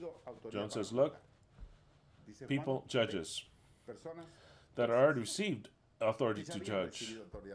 And I said the dead, the souls of those dead, this is the souls of them that had been beheaded, dead, due to giving testimony, due to Jesus. Same thing, to give testimony, you're good. dead, and to proclaim the word of God. But of course, it's obvious, because or else they'd be in a different group. They had not worshipped the beast. They hadn't killed it. There are two groups here. One that kills the beast, one that does not worship the beast. I don't want to be in the group that does not worship the beast, because I'm escaping the beast. Because I don't worship it. And understand someday the beast will grab me and kill me. Either I join them or they kill me. Do you understand that? Of course, it's more than clear. But there's another group that kills the beast, and that sings Yahweh's one alone, Yahweh Ekhad. And they're all going to be saved. Don't you worry. I know that you're all falling. We're going to resurrect them. That is what the song of the Lamb is.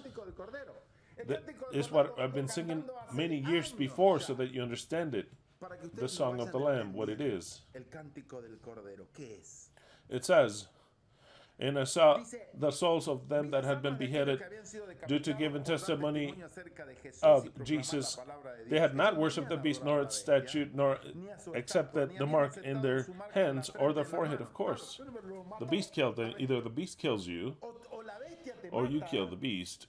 In what group will you be? But if you're going to be in the group that kills the beast, you have to go through me. That's the way it is. They came back to life. They were resurrected. And they reigned with Christ. Who's Christ? Precisely. The one that kills the beast. Christ. The Mashiach. For 1,000 years. Years. Constantly. I'm looking for motives, situations, elements, figures, symbols, dates, etc., etc., etc., to keep alive our hope in real of transcending, of fulfilling the prophecies, that the prophetic words become a reality in this group. A real motive to continue to live, to be able to bear what happens during the week, to bear the situations that you had to live through, or maybe that you cooperated to live in. But I make an effort of giving you a superior hope, the energy to say,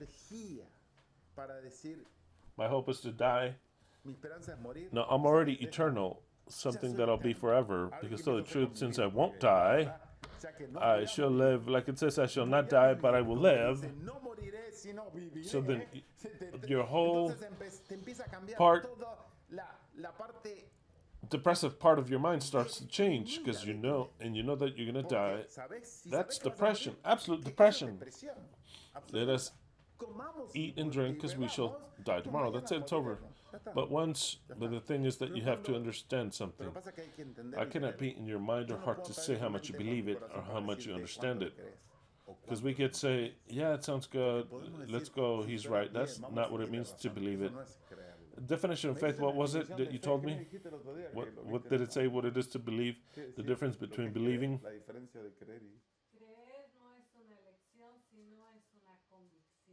Exactly, as Leslie says, to believe is a conviction. It's not a choice. It comes from the core of the bone. Do you believe in the eternal truth in this message, or you're here to see what happens? That something happens and you leave. Those that believe and they leave, they won't leave.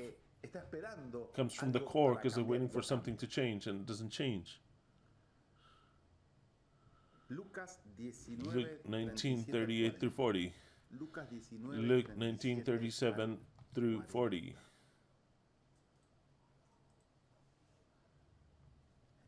And today I hope that you comment, because there's many people that stop commenting, and that really angers me. Why does it anger me? Because you don't demonstrate that you're in this group. If you were to come here and that you would shake my hand, a hug, every Shabbat, you would enjoy the little bit that you can enjoy. But since you're far away, comment. For you to get a word, make an effort. You're part of this group. It's alive. Are you a group? Part of this group of those that won't die forever? Girls are all, you seem to be made of eyes. It says, yeah, I comment here and there. No, comment.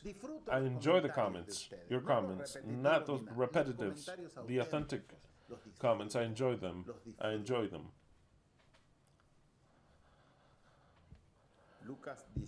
Luke 19, 37 through 40. Toda la multitud de los discípulos gozándose comenzó a alabar a Dios a grandes voces por todas las maravillas que habían visto. Multitud, discípulos y multitud. Imagínense, viene Yeshua, el Mashiach. Imagine Yeshua comes. Porque no estaba siendo reconocido. Not recognized because he was not being recognized by the leaders. Some that recognized him. I want you to see this because it's a symbol.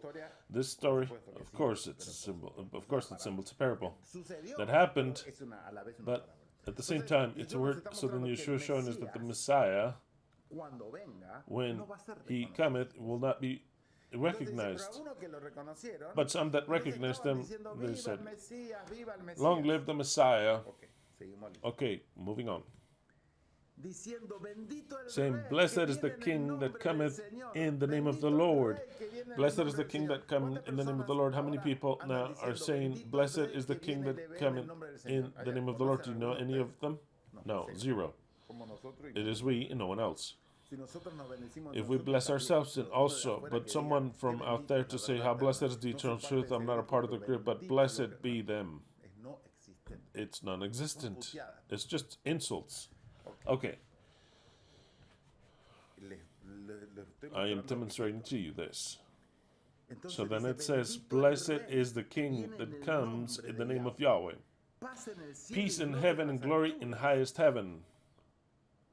Then some of the Pharisees among the crowd said, Teacher, rebuke your followers. Look at what they're saying, that you're the Messiah. Rebuke them. Who is the King of Israel? Rebuke them. And what does the Mashiach say? This is prophetic. It is good for us. What's it say? What does Yahweh say? He, answering, said unto them, if they kept quiet, the stones along the road would burst in cheers. Magnificent. What does it mean? I'll tell you to you. He said, before the unrecognized Mashiach, since no one will be saying, this is the Messiah, this is the King of the world, he's not going to be saying that. I'm going to make the stones cry out. What does to cry out mean? To prophesy. So then, the stones, which are things that are dead, inert things, which what are human beings without any value, they start to prophesy. And what do they prophesy? It is what precisely I make you understand. All the things around us before the coming of the Mashiach, they start to prophesy. The final of Argentina and France was a prophecy. It's stones speaking. It's stones. They're still stones. But they cry out. Argentina will be a champion. The people won't understand. But there are people like we who enjoyed what the stones cry out. Like that one. Today I shall speak of a prophetic subject that's fun, up to date, and symbolic of what? Of this. The athletic club Boca Junior. As you already know, this Thursday that passed, and against all the wishes of people that are sitting here in the eternal truth, that are listening to me, against all the most intimate wishes that they wished with all their heart for the Boca Junior Athletic Club to lose, the end was written. It was inevitable. The destiny of the Palmeiras and of Boca Juniors was, it was written already. In the end of what happened, it was inevitable. Did we suffer? Oh, like sons of bitches. Like sons of bitches. We suffered. Doesn't matter if you play well or not well. When I see this as prophetic, it's like something else. It's like we were suffering Now ask yourselves if you suffer or not, or if it's something super easy, or if we beat them, we crushed them. No, we suffered, not even knowing how it would turn out. If we're playing well, the mistakes we make, actually, we won it in an incredible way. I'm going to speak what the game was. We have a coach that is the worst coach that I've seen in many years. He should not be a coach of Boca, but there's a reason why Yahweh placed him there. To ruin us and that we play like dog shit. Well, that's Almiron. He's our coach. Everything that he does is dog shit. He's a coach from small teams, a coach that goes to defend, not to attack. He does not understand that the best defense is to attack. No, he came from Anus. He thinks that a small team like Anus is the way that he has to play. The Boca Juniors Athletic Club is that he has to play by defending, going into the area and trying, holding on to the goalpost so that they don't score on us. Almiron is Yahweh. Because he does the changes. I insulted him so much the other day. He's a real son of a bitch, Almiron is. And that's Yahweh, exactly. So then, when Boca goes out into a terrain that should be banned in soccer to play, the Palmeiras terrain is dog shit. It's a dog shit terrain. Plastic, filth. The maximum is something hybrid between real grass, however you want to call it in Spanish. If I don't name it and other things you don't understand, and some acrylic, that's fine. 10% acrylic. But for it to be all acrylic, for it to be the ball bounces, goes anywhere, you burn your skin when you fall, you get more tired, it's dog shit. So then you should burn that whole that whole entire stadium should be burned. If I'm the president, you sons of bitches, Brazilians, you present us this stadium, you lose by default. But since it's unjust, so then Boca has to play there, and these sons of bitches went, because they are actual sons of bitches, Palmeiras are. And they tell them, we want to practice the previous day. They said, no, we're not going to let you practice unless you just play with some sort of just regular tennis shoes. They said, no, we need to play soccer. No, it'll be a surprise. They had to ask permission to another group for them to practice because they didn't let Boca practice in the fucking dog shit Palmeiras, you sons of bitches. Dog shit team. Boca said, it's fine. We won't practice there. We're going to see how we do in the game. The best team that we have. And we annulled Palmeiras. The thing is not to play nice. No. You play nice and they can score 5 goals. You have to defend, attack, have the ball, and annul the team. And Palmeiras, which is the last dual champion, they've won the previous ones. And the previous one before that. It's not just any team. It's a little team. It's still a little anything from Brazil. It's a dog shit team. They're still not the most famous team of Brazilians. If you get offended, Brazilians, then go fuck yourselves. Just like that. But Brazil is dog shit. Like a country, they're dog shit. When they come,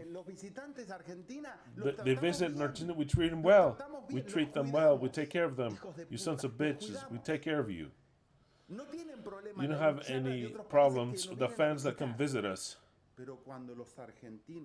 But when the Argentinians go, we go to Brazil, what sons of bitches they are, every one of them, of the fucking Brazilians. The police strikes us. You know what the police is?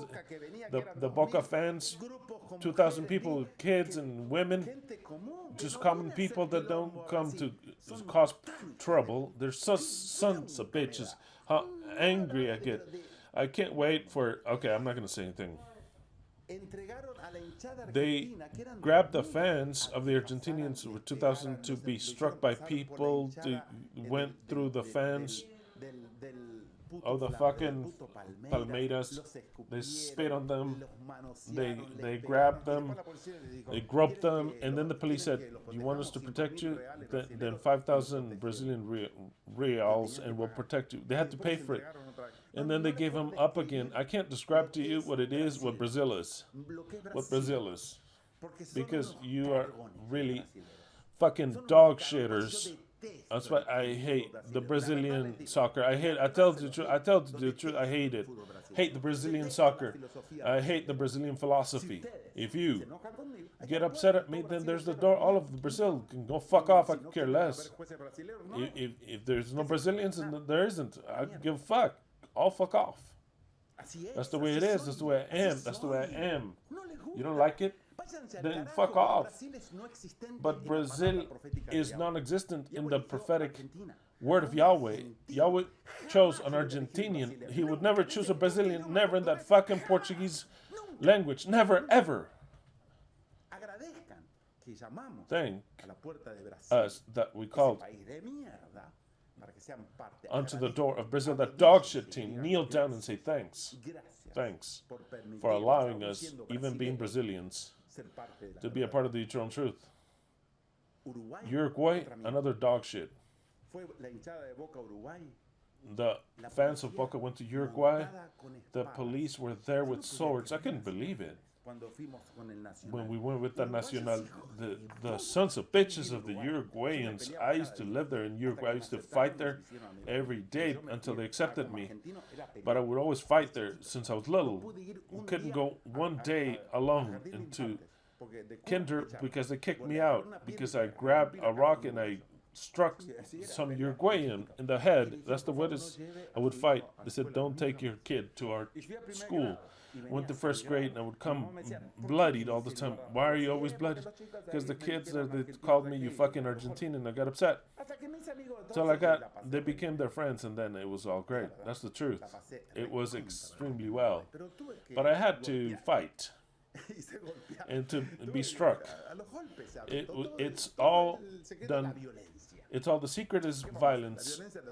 The violence. Exactly, we have to pay. But they respected me. They extremely respected me. So then I was doing great in Uruguay. But when Boca went to Uruguay, wow, it's terrible. When they come to Argentina, we treat them so well. I mean, wow. We're exemplary how we treat the fans. And the police, I mean, don't even mention it. That's the way it is. Going back to the game. What is boring, I make it fun. Maybe if you don't want to know about history. What happened in the game? The first 45 minutes on Thursday,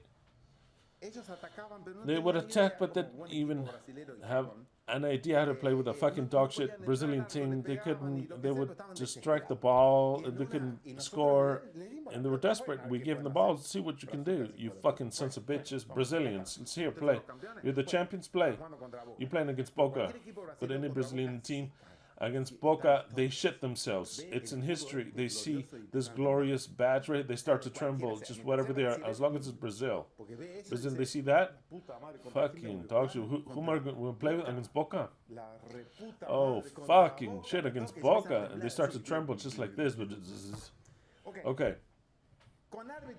With the referee against us and everything, they kicked out one of our players. That's fine. It was wrong. Marcos Rojo, a red one. Out of here. Marcos Rojo, we don't want any red ones out of here. Go fuck off, Marcos Rojo. We kept only 10 players.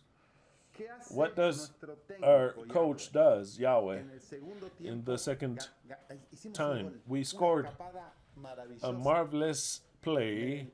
Mertiel escapes. The best defender considered in America, Paraguayan, I can't remember. But he plays that dog shit team. Palmeiras. Fucking stupid ass fucking Palmeiras. That defender, he leaves him, he breaks him, breaks his legs. I mean, it's spectacular. What does he do? Passes to Uruguayan, to the other Uruguayan, Caval, who's a monster. He's big, but he came to Boca to get even more greatness. He said it. He said it. So then he scores. Wow, a goal in Brazil. Of course, we always win in Brazil. Boca always wins in Brazil, generally. Second time, what is that fucking coach that does? It was Palmeiras and the coach against us. He takes Merentiel out, the player that would kept Brazil in line, or Palmeiras kept them in line. Because when you have, there are coaches that don't understand. I know it's all prophetic, but the first line of defense are the forwards, not the defenders. They're the forwards. Fucking shit. That's the first line of defense, the forwards, because when they're up there, the team can't get past them into your side of the field because they have the threat. They stop the game. They stop the attack. They pressure. Is the first line of defense. Second line is the midfield, and then you have the sides, and then the defenders. What did our coach do to make our life impossible? He kicked out a defender, and he got the most, a Paraguayan, the worst one in the team, who is a real no good player. He put him in. The defender, what's his name? That son of a bitch. Valdez. Why did you make me remember Valdez, son of a bitch? He's so bad, Valdez, but bad. He can't defend anything. He doesn't have speed. He doesn't have tactics. He takes Merentiel out, and he puts a forward and a defender. No good. He's no good player. What did you expect Boca to do? And then he puts another one. What's Boca going to do? Boca was going to be playing in the area behind, suffering, giving the ball to these guys, give the balls to these guys, and tell them try, and attempt. And the Brazilians, the Brazilians are idiots. And the Uruguayan came from the outside because the Brazilians couldn't score. The Uruguayan kicked it. What people don't tell you, the one that entered that should not enter, Valdez, he touches it, and if he doesn't touch it, he covered the eyesight of the goalie. He couldn't see it. He couldn't see the line. It was too late. He's a monster. He takes it out, but Valdez covers him. There's 500 people there of Boca in the area and deviates the ball a little bit. And then it's their goal. What sons of bitches? I said, wow, now here we come. I mean, there's specialists, these sons of bitches, jumping from branch to branch. Who knows what the fuck they're yelling in that whole field. In that whole stadium. It's something horrible in the Brazilian stadiums. You don't know what the fuck they're yelling. They see an Argentinian and they yell. And when a Brazilian sees an Argentinian, they yell, but they fear and tremble. Careful, they yell and they tremble. When they started to yell like animals, and I said, and what about the ball? It was in our area. It was kicking here and there, and I said, oh, fucking shit. You son of a bitch. We have Rojo out. One less. Who's going to save you, Boca? The only one that can save you is the prophecy. Realmente Actually, representás las 7 you copas, represent the o es 7 al cups. pedo lo que estamos hablando. Or we're just talking you out of our Haz ass. lo que quieras, Yahweh. Do whatever Si you es a tu want, boca, Yahweh. tu boca. If it's your Si no es tu boca, boca, then it's se your boca. pierda, If not, then esa let him mierda, lose. esa Then rara fuck mierda. off. They Yo can hablo fuck off. I proféticamente. speak prophetically. No vean que estoy hablando como un hincha. Don't Soy think that un I'm hincha, pero speaking aparte. of a fan. I am a fan, but I'm speaking aside, prophetically speaking. Let him lose. Fuck him. Ya las gallinas no ganaron If, el domingo porque pusimos un equipo on de Sunday, cuarta. we lost Wow, against the hijo de Chickens, puta. Le pusimos un fucking equipo cuarta, dog encima shit trajeron team, un árbitro que era gallina. and they Salió la brought red some con la referee. remera de River. Una vergüenza. A referee was wearing the River Ok, sacando eso. jersey. I mean, taking that out. We could care less that about that game. Taking that out. Nos pudieron They hacer could nada. not do anything to us. Nada. Nothing. Es más, In fact, casi le hacemos uno nosotros we almost si- scored on them si that Edison Cavani paraba un poquito he la would jugada, stop a little metía bit. el segundo. We could Ahí score the cómo. second one. Casi, Almost, casi, porque almost. ese furón de Fini estaba solo. It was alone. Solo. It was Ok, alone. Okay. Vamos a los penales. We go to the ¿Qué pasó penalties. What con el happened técnico tan with macho the brasilero? referee that's such a macho Brazilian? Penal y se fue a la mierda. Yo He nunca said that vi it was a nada. penalty and he El fucked técnico off. brasilero, The yo, Brazilian se fue. coach left. He Yo left. dije, I said, oh no, wow. Ni ver los penales. He's not going Se to había even ido watch al the baño, ¿qué penalty. mierda? Did he go to the No, bathroom? lo What the enfoca la fuck? cámara y los They penales, focus y him el in the técnico penalties se and the va por coach el túnel adentro. leaves. Entonces He dije, goes into the oh, tunnel and said, oh wow. dispara en la tanda de They penales. shoot in all the Dispara penalties. Edison Cavani, Edison Cavani se lo shoots ataja el arquero. Se and lo the ataja un goalie gol a stops nadie, it. tipo. He never stops a No goal. me acuerdo cómo se llama. Can't ese remember payaso. that fucking clown's Hace como name. 5 años que no ataja un gol It's de in penal. 5 years that he never Pero stops nosotros a nos fucking vine a goal, atajar. Y a but he nuestro stops mejor jugador, dije, la re- ours from our best player and said, oh fucking shit. And now, Y todo el grito and del that whole público. yelling of the fucking No te stadium, imaginas el público, the people todo, yelling, wow. everybody, wow. Va So then, nuestro our impressive, absolutely impressive goalie. But he's something that goes way past what I could describe. Sergio Germán Romero. He stands there, alias the little tiny Romero, they call him. I'll tell you something about him. He stands there, goal, he looks, some Brazilian guy shoots and he stops it spectacularly. And he makes the whole people shh, like that. Oh, I love that. With him I said shh, you Brazilians shh. And now again shh. Brazuca shh. Silence, silence. They were yelling too much, it's on shh. Just like that. That is epic. Do that to the Brazilians in a stadium like that, to go like that to them. Oh, that is so good. I lived it live on TV. I would have paid anything to be there. It was such a great player. Boca goals. And a Brazilian shoots again, but he stops it phenomenally. I mean, it was crazy. It's insanity. And of course, they couldn't finish it. There was no need for them to score all them because we scored 4-2, and that's it. We won. That's it. Out with Brazil. Like always. We always kick Brazil out. Palmeiras dog shit team was prophesied. There are texts that let us understand that. I'm going to give you an example from Chiquito Romero, the tiny Romero. If you play in the Eternal Truth or you don't, I just want to ask you. Chiquito Romero or Sergio Germán Romero was brought up in the soccer in Racing Club, a great Argentinian club, which we eliminated in the previous one before Palmeiras in the semifinals. And now we're in the final that I'm going to talk about. Okay. Okay, you know that the Argentinian selection that wears the jersey Ask Racing, because he was the first one that created that jersey. So then Racing plays with something that is kind of like the Argentinian jersey. They asked him permission when they start to use it, because they are the creators of it. And Racing is next to Boca. You have Boca, and then you have Racing.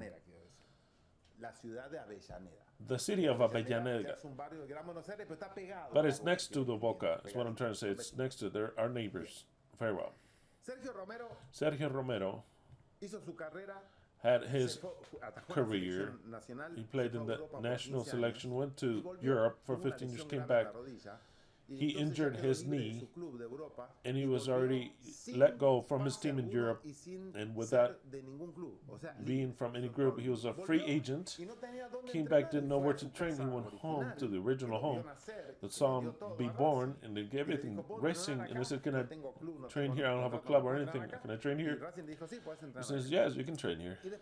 And then later, within his whole recuperation that he had, he told Racing, "Do you want my services?" Racing said, "No, we have two great goals, Chiquito. We don't need you. I'm from Racing." Chiquito Romero was from Racing. He has his heart in Racing. Racing said, "No. We don't need you." Oh, fine. What did Riquelme do? The greatest master that has played in Boca, Juan Román Riquelme. Absolutely great words. A god of soccer. Riquelme, the vice president of Boca, when in Chiquito, you don't have work, Racing doesn't want. He says, "Hey, come play for me. I'll pay for everything. I'll pay for everything so that you can get better, even pay for your doctors to help you with the operation of the knee, and you play for Boca. Do you want to?" He says, "Yes, of course. Of course. Of course, that's what we're looking for. In a great team like yours, like, oh, that'd be great." And so they started to criticize from the press. Chiquito Romero was washed up goalie, 36 years old. He's no good. With a ruined knee. And Riquelme goes and hires him because Boca had Rossi, was a goalkeeper. Everybody thought that he was great. I used to not watch soccer during that time. I missed on 10 years of soccer. So the Boca had a Rossi. He was bought by a Brazilian team. I don't know what dog shit Brazilian team. And he left. Rossi left. He didn't want to renew with Boca. He didn't want to. He left. So then we were left without a goalie. So then we waited for Romero to get better. So then, yeah, he did have to eat some goals. Brutal criticism. That he became and what he was, a monster. And the most funny thing is that thanks to his hands, we overcame Racing, the club that told him no. His own club that said no. They don't. You don't want to? No. They said, "Oh no, I'll play for Boca then, and I'm gonna stop your goals, of course." What do you think that a Boca fan would have done if Romero would allow the goals to be made from Racing? What would have happened? What would you do? What would you say? You'd want to kill him, right? Yes or no? We could care less if you were from Racing, but now you wear the Boca colors, you're from Boca, and your feelings for Racing, you can shove them up your ass, and you're going to face Racing, you're going to make them lose, because you want them to lose. Do you understand that, Chiquito Romero? Of course. I'm going to do everything possible for Boca to pass, and for the team that I liked, for them to be eliminated. That is what is a player of a team is, you son of a bitch. That's what it is. Very well. Romero then later, they were unfair to him. The whole people, they told him he was a traitor because the guy made Racing lose and for Boca to win. And then later, he had also made Boca to beat Nacional from Uruguay, and then against Palmeiras. He's a hero. He wasn't born with the Boca jersey. He made himself from Boca. Precisely, I listened to him yesterday and said, "Yeah, I'm from Racing, but I'm from Boca. What do you want me to say? I'm from Boca now." In fact, and now I'm not a fan from Racing anymore. I can take pictures with people independent, hugging them. You know that from the independent from Racing, the enemies, just like River and Boca. Racing and Independiente, they are enemies from Bellanega. It's not that the enemies in soccer because they're from the same city. I'm going to tell you where River came from, where River was founded. The whole zone where Leslie was brought up. So then, he said, "I even married one from Boca, and my baby, did you made it from Racing?" No, he says, "She is more of a Boca fan. When she sees me stop Entonces, esa comparación a goal. She goes crazy. What is the comparison? For this reason, the eternal truth tiene una bandera, has la bandera a argentina. flag, the Argentinian flag. Tiene un predicador que Have es a argentino. Y tiene preacher un who's Argentinian, has a club, que es prophetic Boca team, which is Boca El Juniors. resto de sus Now the banderas, rest métanse of your en- flags, shove them up Si your fueran de ass. River Gallinas, If you're from River, you no lo chickens, declaren más. don't declare it Juegan anymore. acá, Either you play here, o váyanse or a sus you can gallinas, go to your que yo no los voy a extrañar. chickens. Así que I'm not yo going to no miss voy a you. extrañar. Just like that, I won't miss you. Porque esto es una Because this unidad is o a nada. unit, Me da a unity or me da nothing. I was vergüenza embarrassed. I was que so yo embarrassed publiqué. that I published. Vamos por la séptima. Let's go for the seventh one. Y And personas people como like Ariel Edgardo Ariel Edgardo en la- Heyer. en esa foto puso In that una picture, risa. he put a Esa laughter. risa, Ariel, That laughter, metete la Ariel, bien en shove el it culo. way up your ass. Nunca más vuelvas a Never hacer algo again así, do something like that. porque es el último día que estás en la Because it's verdad. the last day you'll be in the eternal Ahora truth. te la dejé pasar. I let it pass. Pero no solamente te la voy a But dejar not just pasar. I'm going to let it pass. Ahora, Now, las gallinas de the mierda que dog están shit en la chickens that are in the verdad eternal van a truth tener- are quiero going to una have to, declaración I want a de ellos, declaration si from quieren them permanecer if you want to stay here. porque si no se van hoy. Or else you can leave today. Tanto vos como Gabriel, You, like como Gabriel, Patricio like Bravo, Patricio Bravo, se animaron a poner they ja, ja. put ha ha ha. Esa risita, That little laugh. métansela Shove it bien, way up your ass. porque fue una agresión directa hacia Because mi it was an persona. aggression towards my person directly, what I preach. Yo no puse que Boca I didn't Juniors put down that porque Boca yo amo Juniors Boca because I love Boca quería que Juniors. gane Boca I wanted Boca Juniors to win. No, sir. Yo puse Boca I put está down representando Boca ahora is representing a las now 7 copas de la the Santa 7 de la cups of the churches. Yo se las expliqué I la explained them semana to you pasada. last week. Ustedes You escribieron wrote to me cuando Palmeiras hizo when el gol, Palmeiras personas scored. escribieron People wrote to me gritando el gol de yelling Palmeiras goal of Palmeiras en mi cara, in my face, diciendo saying, ojalá lo dé vuelta y I le hope gane a Boca. he beats Yo digo, Boca. I say, personas these son people, are they estúpidas stupid completamente. completely? O ya no quieren estar Or acá. they don't want to be here anymore?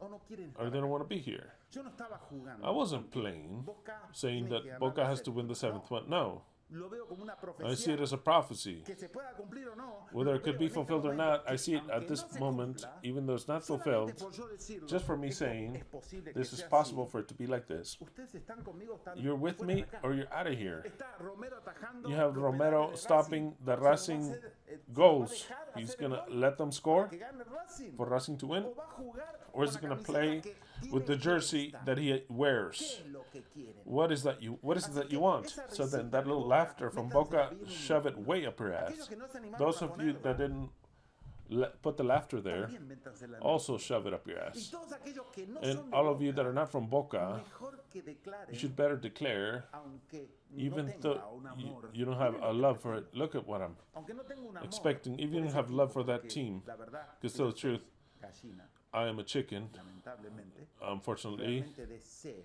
I que really gane Boca la wish séptima. for Boca to win the seventh Eso es cup. jugar That is what it is para to tu play equipo. for your team. Yo no pretendo, I don't aunque me expect, gustaría, even though I que like, quemen esas for you to camisetas burn those chotas, jerseys, que ahora fucking voy a dog shit voy a- jerseys. voy a decir qué significa la camiseta. I'll tell you ¿Quién es River? who River is prophetically speaking. I'm gonna tell you, but I don't expect for you to develop such love. No, I don't expect that. Pretendo que estén unidos acá. I expect that you're united here. I expect, Como amaron algo, just like you loved something, empiecen a for you to ver, start to entender see otra cosa. and Si yo understanding viera que something River else. fuera If I were to see that proféticamente River was para prophetically algo y for Dios me lo something and muestra, Yahweh shows it yo to me, digo, I River would es say profético, River is mejor que prophetic gane, and por ejemplo. they should win. For example, ¿Qué cabía para un hincha de River what con lo did que a puse River yo? fan, ¿Qué cabía? what they needed to Cabía do with what I decir, posted? "Lo felicito". They La said, verdad, Cristian, I te congratulate felicito. you. Tell the truth, Felicito a Christian, ustedes, I los congratulate felicito a you. todos I los congratulate bosteros, que yo no all sé, the a los bosteros, bosteros which que are yo the no sé, Boca Ceneice. fans. Ceneice es otro nombre de Boca. Ceneice is another name of Boca. I'm gonna explain it, but I congratulate you. I congratulate you. Tell the truth, we didn't get there, and you're in the final game. You're in the final. Exactly. Minimum. But when we make it something prophetic, you should be on my behalf. Or else you're against the prophecy, or it's like literally saying, I don't believe that the 7 heads is what you're saying.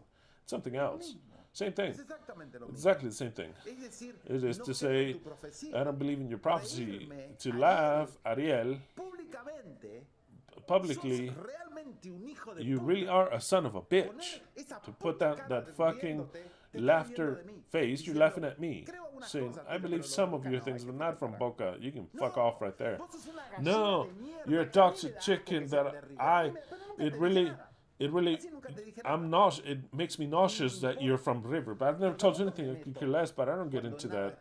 Well, nothing is prophetic to fuck with you. But whenever I presented something, it's kind of like you told me from Argentina.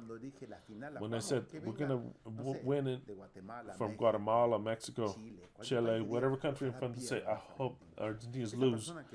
Those people, for them to put that and comment that and call themselves from LVE, they never again would I see them the same. Never again, even if they later say, no, you're right. No, they lost all my trust. They lost all my complete trust. Complete trust. And one of the 50 rules of power is never contradict your leader. The one that you consider to be your leader, don't contradict him. Save yourself from contradicting him. That's why I tell you. From the moment in which I present Boca prophetically, it's a game changer. Your love changes your passions. And if you don't change, then there's the door. Leave Ariel, Gabriel, Patricio, and all the fucking fans from River. There's the door. You can fuck off to your chickens. I don't even want to see you. And I could care less if I never saw you again. Josias, he's from River, then I tell you too. I think that you put a video that in the Bombonera with the speakers. Oh, well, you sons of bitches. You've never been to the Bombonera. That we sing with speakers. Don't be sons of bitches. I better not find out that you comment things against, because you really let me down. If you let me down, what could you expect? What do you expect? Okay. Moving on. You know that the Copa Libertadores is called the Copa Libertadores of America. As another name, the eternal glory. Because the ones that gets that cup is the eternal glory for that club. It is the most prestigious competition in America, and for us the Americans, the most important in the world. We could give a fuck. The champions in Europe, I could care less about the European soccer from the Spaniards. They don't know how to play soccer. They have to get either Argentinians or Brazilians for them to play anything. What Barcelona plays in the Real Madrid, take all the Argentinian teams and the Brazilians and see what you have. See who you beat. You were not going to beat anyone. You're not going to beat anyone. The fucking Europe power is buying our treasure, you sons of bitches. That's why for me, that Champions, I never watch it. Never again. Never. I don't know. I don't care who plays there. I never watched Messi playing Barcelona. It's nauseous to me. I hate Barcelona. It's nauseous to me. Real Madrid, it's nauseous to me. I'm opening. I'm transparent. I hate the English league. It's nauseous. I can't even watch it. I look at it and I said, I'd rather watch the second class from Argentina. I'd have more fun. But these English, Italians, and Spaniards are nauseous to me. When they say, I want to go to Europe, oh, then go fuck off. Go fuck off. Fuck off, just like that. I don't even watch those fucking leagues. Germany, never, ever. Just like that, nothing. Nothing. Why? Because they're nauseous to me. Because I have a personality that say that's dog shit. It's all dog shit. Absolutely. It's all of Europe together is dog shit. Soccer there, we have soccer. That's why they have to be buying our players from us to top it off. Now, the soccer is a corporation. The Arabs own it all. They own the United. I don't even know their names because they're so nauseous to me. They're so nauseous to me. People die to watch them. I could give a fuck. It makes me puke. I don't give a fuck who plays there. They're nauseous to me. Those fucking garbage leagues. When Boca beat the Real Madrid with Roberto Carlos and all the fucking bitches. That day I almost died. I was touching heaven with my hands because Boca, humble, sudacas, as they call us, the fucking Spaniards call us sudacas. I'm not gonna say anything. I'm gonna shut my mouth. Shh. Okay. Calm, Christian. Calm down. Relax. Oh yeah. Let's see. Okay. The day that Boca was a champion, because then in the Copa Libertadores, the Intercontinental, which is from the champions against the Master League or whatever they call it. I give a fuck in Europe. They play against the Copa Libertadores, and it's the world champion. And Boca has, I forgot how many, I think it's 3 titles. Oh, that's embarrassing, but oh well. But when we beat the Real Madrid, wow, with all their dog shit stars, a little Sudaca team, and we beat them in Japan. Oh, how I enjoyed that. Taking that out, what we're talking about, I'm talking about the eternal glory will be won by Boca, and we're going for the 7th one. And when will it be? The final will be in the Maracanã. This was decided. It was prophetic. This was decided that the final Boca, whoever wins, no matter who wins, was going to be played in the Maracanã. They used to have 200,000 people, and that's 80,000 most. Maracanã. But anyway, they play they're like local, many teams, I think. But who plays? Who is the local in the Maracanã? A team called Fluminense. Who the fuck is Fluminense? Fluminense is a team, of course, from Rio de Janeiro, Fluminense got to the final with the scoring of the Argentinian Cano in their team, of course. But frankly speaking, I say, this guy, what does that have anything to do? Is there something prophetic there that I could gain? Boca with Fluminense? Well, let me explain to you. Fluminense means river.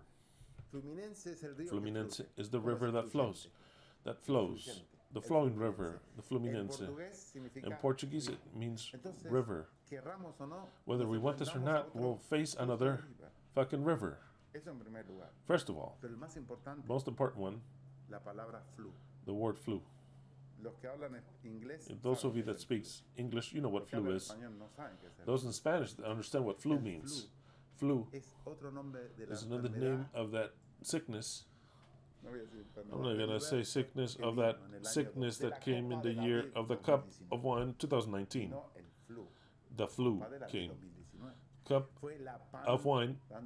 It was the pan of the Fluminense. I want to say it, but I don't want this video to be struck down by these sons of bitches. But flu is that we're going to play against the flu. Boca will fight against the flu.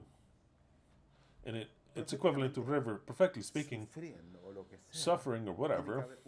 There has to be one standing holding the cup. And who should it be? Do you want for those that gave the flu to win?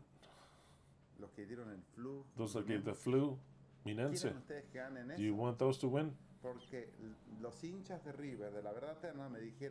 Because those from River, from the Eternal Truth, is going to beat them. Who do they play for? Who the fuck are they playing for? That's it, it's over. Now they're going to have to declare and say it was embarrassing that the River fan did not comment in the one that I put in my timeline. It was embarrassing. I saying that prophecy, I don't accept it. So you know what? Then fuck off. Same thing. But what's magnificent is that the final is November 4th. So what does that have anything to do? It's got a lot to do. Our design and written. The final. To obtain the 7th one, Fluminense doesn't have any cups. Let's start with that. The flu hasn't ever won dog shit. It's a team that, in my opinion, and if it wasn't because of Cano, they're dog shit. The whole Brazilian teams are dog shit, but either way. They call him flu. They don't say flew me. When they flew fla or fla flu. It's fla flu playing. I'm not making anything up. The flu, and they call it flu. I want the flu. I want the flu. Okay, I want the flu. I want the flu. Like let's go flu. And the word comes from the boca, la boca, the mouth against the flu. The lies, the truth against the lies. The evil of the flu against the good. Who will win? When did Yahweh design the rendering of the seventh cup? When? Look, I'm risking everything because if this is not going to be fulfilled, then that's fine. But it's all served on the table. When was it designed? In a special date. I'm going to make the final. He says a special one, a special one. Because the angel of my covenant that I made it like this, I made him extremely bostero, ceneice. When will it be? It'll be on a Saturday. What? A Saturday? The seventh one on the seventh day? Yeah, Saturday, seventh day. Sevens all over the place, yes. He says, I'm going to hand to you the seventh cup on a Saturday, the seventh day of the week. Wow. And there's something more? Yes. He says, it'll be on a very special date. When? The seventh day of Sukkot. I've already chosen it that way. And if you count in the almanac, let's count in the almanac. Once I find the almanac here. I told you it was going to be a different subject today, and I know I'm way past the time, but oh well. I haven't read anything of what I've thought about reading to you. I have to continue on with this text. Yeah, because all the text I'm going to read. Okay, on the month of Etanim, on the day, number 15th, on Monday the 15th is the first day begin. I'm reading here. Okay, it'll be Monday the 15th, first day. Monday the 15th, which is the 30th of October. Monday, Tuesday, Wednesday, Thursday, Friday, and Saturday. It says, but that's the sixth day. Yeah, but apparently it's that Saturday at night. It'll be like 5 p.m. here when it's already becoming dark, but it's already night in Brazil. So actually it's already the seventh one. The seventh last day of Sukkot, because the eighth one is a day aside from the great feast. He says, that's where I'll decide. He says, but you think that I speak stupid shit, everything by chance, or this I can make it coincide? Or is it all coincided or decided? The seventh one. Haven't you lived enough with Argentina and everything you have seen in this ministry? Was it not enough when I taught you Germanic medicine before what had to happen happened? Have I not given you enough proof? This is not by chance. I mean, don't even mention about this. Don't even mention about this, you sons of bitches. Don't even mention this, because a chicken's never going to give you this. It was given to you by a bostero. 4 bosteros. 4 bostero ángeles, which is the Boca fans. A chicken's never going to give you this. This. The ring of the eternal truth. I was just showing you the ring. If you think I was doing something else, I didn't even notice this here. It's just to identify it. I went like this just to show you. So then, what could you have anything to thank to that dog shit team? You owe everything to the one you should give thanks to. Okay, so then the seventh one, that has to be won by Boca, no matter if there's a lot more money over there, because if you say, wow, Fluminense, it's a huge team. They scored 5 against River in Brazil in that stadium. 5 River had to eat. And the 6th one didn't go in just by miracle, but 5 River had to eat against Fluminense. Well, with that team is what we're going to play in the final. The only game, last one, there's not 2 games, a second game afterwards. No, it was chosen on that day, the 7th day, on Saturday, for the 7th Cup. We are the judges because we have the penal code. We have the whole penal code because we passed with the penal code. You don't even understand anything about prophecy. So then if we won the last one with the penal code, it'll be perfect. 0-0-1-1, I could care less. And if we win by penalties, well, we have the penal code. What do the judges have? The penal code. Exactly. So then, because we got up to this without winning anything. The first time in the Copa Libertadores that we beat everything without having win a fucking game. It's all been by penalties. Without winning anything, we haven't won. We haven't won. It's been tied. It has to be defined with penalties. But with the penal code, it's defined. But for the statistics, it's a tie. If you look at the Boca and Palmeiras, they're tied. It could be. We've beat them in penalties. So then they lost and we won. But in the statistics, it's like ties. Just like the World Cup, it was 3-3. How was it 3-3? Who won? Well, it was defined by penalties, but it's 3-3. It's tied, defined in penalties. So the Boca hasn't won anything.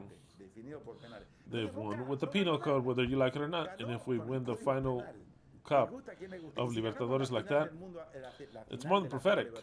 I want to win it 5-0, of course. I want to win it 5-0. I don't know what YHWH has in store for us, but it'll be very soon. And when we're enjoying tabernacles, do you understand that? Do you understand that? Oh yeah? The palm trees. Palmeiras means palm trees. We grab the palm trees in our hands. We grab the palm trees. You see how they triumph? They have palm trees in their hands, so we have the palmeiras in our hands. We went to Brazil to get the palmeiras. We have them. They're very...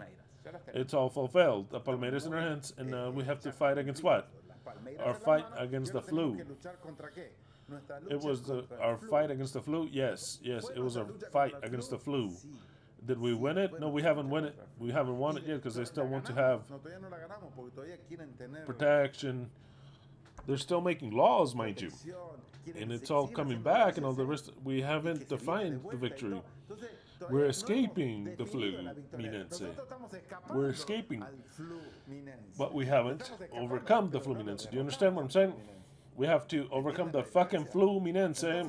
The fucking Fluminense 2019. The fucking River, because top it off they're called Fluminense River. Do you think that there is a chance that we play on the 7th day of the week, the Shabbat, that we pay it on the 7th day of Sukkot, and that it is for the 7th cup, and that Boca passes by a miracle because the people can't explain themselves how the fuck they pass, because they play like ass. They play bad. Fluminense plays bad, horribly bad. We have a coach that ruins everything for us. When we see that we're playing good, the technician or the coach does something for us to play. He's playing well, take him out. Let's say he's playing well, take him out. I'm going to take that guy out because YHWH, he guides us so that he knows that we're in the struggle, suffering. So then, where was I here? I am speaking about Boca as a symbol. Now I'm going to explain. I'm about to explain. So then, Fluminense means two things. River, and the flu. The flu that you all know about. That they attacked us and attacked us, not the flu, but the people, to defend us from that. Okay. I'm going to speak to you first about something that happened prophetically speaking, because everything has to be related. In the year 2018, we got to the final of the Libertadores Cup. But for the first time in history, Boca and River, the final. They had always met in fourths and semifinals, but they got to the final. 2018. The story goes that in the previous year, we met already in different instances. I don't know if it was semifinals or the playoffs, it was Boca and River we met, and they played 2 games. It was the last one where they used to play 2 games in the finals. In the year 2015, pay attention, the year 2017, I believe, if I'm not wrong. I say 2018, okay, 2017, if I remember correctly. Boca and River confronted each other. They played in River. River was winning 1-up, and they would play the other game in the Bombonera and Boca. And what happened is something that's never been seen before. In the second time, a fan of Boca or somebody that was a shill, they called him the baker, in the end of the tunnel, he put a bomb. And they had gas, something, and they were crying. I don't know if it was fake. It was, I don't know. So they were crying due to the gas, and it was suspended. It was every time Boca and River plays, it was suspended. What happened? They gave the points to River Plate. Boca was eliminated. Next year, another injustice happened. Like always, there's always injustice with because the side of the power has to be on the side of there. River, they're called the millionaires. Who are the millionaires here in the world? We have to know. Who are they in the world? Let's see the millionaires. Oh, okay, got it. And Boca represents the poor people, the low class, the working class, the common class. But River represents the millionaires, the elite. That is what River represents. So then we prophetically place ourselves what it represents. And I'll tell you again, in the year 2018, Boca and River get there. They play in the Bombonera. I think they were 0-0.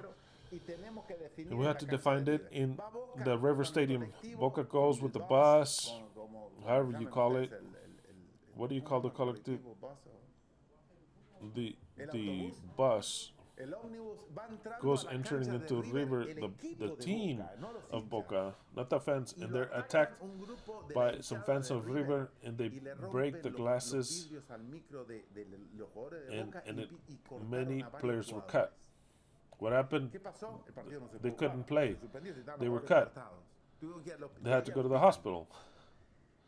The justice should have said, River, you don't just without even playing, Boca would be a champion without even playing. But of course, our technician always does things unfair. They had a reason. He gives a chance to River. What it had not happened later, where they took our points. They didn't take their points away. No, it was outside of the stadium. If it had been within the stadium, then we would take the points away. You son of a bitch! They were right below the fucking stadium. But oh well. What happens is that they don't take the points away from River. The players from Boca had to recuperate, and they said, where are we going to play? So the Comebol says, you know what, we're going to take it to Madrid, to the Santiago Bernabeu in Spain, and play there. And the idiots from Boca says, yes, we're going to go play there, when they should never have played in Spain. What does Spain have anything to do? What does Spain know about soccer? Nothing, absolutely nothing. For them to know, they have to buy Messi and buy other players from Argentina, or else they don't know shit. So then they accept, but it was already written. It was already, the prophecy was written. I get upset, but it was written. They make us play a game that should not have been played. That game, Boca should have been champion of 2018, the 7th one. River sanctioned for years. No, they didn't do that. In Madrid, River wins 3-1. And they went in extra time. It was 1-1, tied, and in extra time, they kicked from a Boca player. I didn't watch it. It's back when I used to not watch the games. I didn't suffer that. Didn't watch it. Since I didn't watch it. In Boca, they kicked out. So then another one is injured, and it's only 9 and River wins 3-1. And there's a myth that they said that Boca died in Madrid. The fucking dog shit chickens, you fucking stupid chickens, they said Boca died in Madrid. You sons of bitches. Well, a lot more cups than you fucking dog shit chickens. We have 6 Libertadores, you have won 4, and you recently won, and you won 2 or 3. I don't know how many they've won. I could care less what you do. By stealing 1, because that one was lost. I, as a judge, the attack that Boca received, the same thing that Boca did, they took the points. It should have happened the same thing to River. Do you understand what I'm saying? But it didn't happen. They give them a chance to play. That's the way the world is. That's what Yahweh does. They make it fun like that.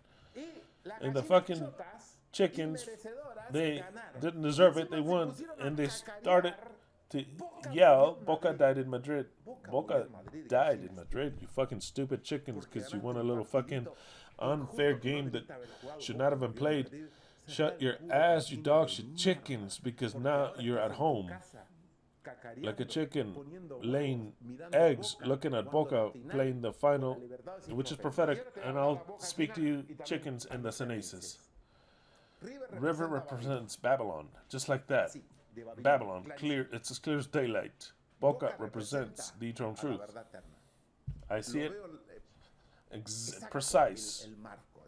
So then if you choose where do you want to be, with the millionaires or with the bosteros. Bosteros means bosta is the shit of the animals. At some point in time when it was founded, the animals would go there and graze. And it smelled like bosta a lot, which was dung. And they would say, oh, it smells like dung, and they would call us the dung, bosteros. This is the dung beetles per se in English. And Senese also comes. I'm going to explain where that name comes from. But in the eternal truth, it's a team that we all play together. There cannot be, and there will not be divisions. If we play in this team, then let us play where we play. Wherever we go, we're going to go together with the same idea. We defend these colors of the eternal truth. This belief, this identity. That is what it is, primordial in a group. Absolutely primordial. If Yahweh chose this way of speaking, and He gave me an identity, even musical, it says you couldn't like heavy metal. What if I were to like the Mexican corridos? Look at that. Who could argue against that? You're going to be listening to corridos or some other dog shit music. But He gave me a personality that was defined, very defined character. Heavy is what He likes. Imagine, obviously. For the Christians, they're playing music, the most boring music, slow music that exists. And Yahweh likes the most speed, black, and strong that there is. I can imagine. That was the personality and the character that He gave me. So then you say, do you know Yahweh? Do these sons of bitches know Yahweh? They don't know dog shit, of course. Absolutely, of course they don't know it. So then, Yahweh told the prophet Jeremiah, for them to be convert unto thee, and not you convert unto them. Wow. It says, but I am a river chicken for them to convert unto thee. Look, it doesn't say for them to convert unto me. Did you read that text? Be honest. Did you read it sometime? I'll read it to you.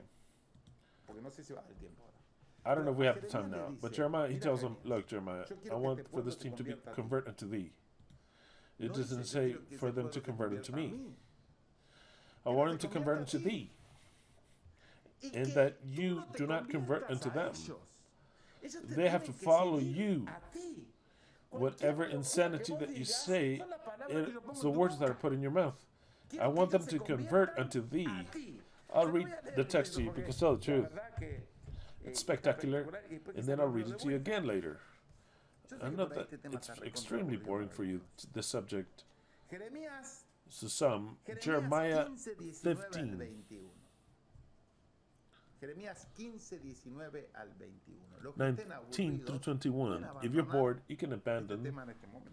this subject right now. If you think it's boring, it's Tema, boring. está bueno el Is it tema, a good subject? Okay, let's go to vamos a Jeremiah Jeremías, chapter capítulo 15, 19 through 19, 21. It 21, says, dice, "Therefore, "Por thus tanto, saith así dijo Yahweh, Yahweh, si te if thou return, convirtieres, then yo will te I bring thee restauraré." again." First, it tells Jeremiah, Primero convertirte, "First I have to primero convert convertir you, en algo. and thou Y shalt stand delante before de mí me. estarás. And Y if thou si te en- and y if si thou entre take sacares forth lo the precious precioso from de the lo vil, vile, you será shalt be as my como tu mouth." boca. Wow, what's it say? Y si entre And sacares if thou lo take forth the precious precioso from de the lo vil, vile, thou será shalt be como as my mi mouth, my boca, ¿Será my como what? qué? My Como mi mouth. boca. Boca, ¿Qué boca. es boca? Boca Boca means significa power. de creación. Es el Most instrumento powerful poderoso. instrument the mouth boca. is. Yo le voy I'll a explain what the explicar mouth qué es is. El barrio The de la boca. Pero hablando de boca, de Yahweh, es It el is the nombre most más powerful poderoso name que there hay, is. porque todo fue It creado was por la all boca brought de up by the Yahweh. mouth of Yahweh. Dice, It says si if entre you sacares were to lo take out the precioso de lo precious from vil. the vile, let me Yo ask you, pregunto, ¿qué es lo que le what está is diciendo Yahweh? what ¿Qué es lo que Yahweh's nos está telling diciendo a us nosotros? or to O a me? mí? Me está He's saying diciendo many muchos many mensajes, pero también me messages, está but he's also diciendo, saying aprendiste a entresacar lo precioso de lo vil de la it's Biblia. also you got Lo from the precioso de vile lo of the vil de la Bible, you got it. Biblia. Por ejemplo, For example, si entresacares lo if precioso you de got lo vil, what is precious from será what's como mi vile, boca. it'll be like my Fíjate que mouth, para to ser be como like la the boca mouth de of Yahweh, Yahweh. hay que sacar lo vil You have to take the vile y tomar and solamente lo only precioso. take ¿Pero de qué? what's precious, De but nuestra from guía, what? que es el libro, por ejemplo. From a Por ejemplo. book, which is the Bible, for example. Y dice, And le it dice tells a Jeremiah, Jeremías, conviértanse ellos a let ti. them convert Pero unto Señor, thee, ellos tienen but they sus have their gustos own, personales, siguen they el have those yugo del dog shit. miento. They have to convert Conviértanse ellos unto thee, a ti, y tú no te and you don't conviertas a convert ellos. unto them. Y And if si they no don't hacen do that, eso, y te and I should pondré este place pueblo por this- muro fortificado de bronce, y pelearán contra ti. These pero people no te as vencerán. fenced brazen Porque wall, yo estoy and they shall contigo fight against thee, para but they shall not guardarte, prevail para against thee. For I am para with thee to save thee defenderte, and to dice deliver thee, Yahweh. Y te saith Yahweh. And I will deliver libraré thee out of de the la hand of the mano de los wicked, malos. and I Y will te redeem thee redimiré out of the de hand, la mano- out of de the la hand mano of the de los terrible. fuertes. I Veo have muchos many textos para texts leer, to read, impresionantes. impressive, but I wanted to read that Quería one leer to you. eso. Que te For them to, look, Miren, que Yahweh dice que se for them to conviertan a convert ti, to thee. Fíjate que tú no tienes que agarrar You don't los have gustos de ellos. to grab Que se conviertan their a ti. No te likes. conviertas tú a ellos. You don't have to convert into them. Why do you say boca? Boca. Sigo con la I'm final still de with the Madrid. final in Madrid. Sigo The con la final in final. Madrid. I'd just like to correct the position of the scarf a bit because everyone's reading that it says Jacob. Well, no, I'm not saying do you if mean, everyone's Jacob? saying, but Jacob placed this. Jacob. Jacob. Oh, check that out. So then you can take a picture, okay? Wow. Take your phones out. Wow. Ay, no me sé, no se me queda. No, just from this side here and go ahead. Yo le pongo acá. There it is. There it is. Jacob. What? That's true. In fact, in the letters here, you can write Jacob here. Ha, you just need the O. Wow. Okay, moving on. Moving on here. Seguimos acá. In En the la final del of 2018, aside from the fact that it was something stolen from us because it should not have been played, it should have been given. The point should have been given to Boca Juniors. Ganó en Madrid, en un lugar que no se debió haber jugado. Pero River won in a estamos place that hablando de it should que not have been River es played. lo que But I'm hubiera going to gustado demonstrate ahora, that River is Babilonia, Babylon, the power, poder, los the millionaires millonarios of de this este world, the los rich, ricos, in y the los rich ricos de una of a raza. race. Ahora I'm lo going to voy a explain. explicar. The Los race ricos de from una raza, que a ustedes ya certain, saben, los the caminantes rich del from mar. a certain race, those walkers of the Red Sea. Entonces, So then, al ganarle a Boca when they injustamente en won Madrid unfairly y against declarar Boca and declaring está Boca is muerto dead porque because Boca that murió en Madrid, Boca died in Madrid, Did you know that it was a prophecy saying a year from now, are they going to get the flu? Mínense for percent. Because river also means flu. Fluminense and river is the same thing, but flu means what was happening later. So then he said, here you, Boca, the word of Yahweh dies. You died right there. But what happened the next year? What started was river, the false river in the world. In the entire world. The river where the prostitute is sitting. Did that happen or not? That's what started. So that if this time Boca wins, if Boca were to win the 7th one, it means that next year we're going to see the result of the 7 cups of wrath. I'm just saying. Because it all fits in. It all fits in. Due to the phrases that were said, Boca died in Madrid, they say, these chickens.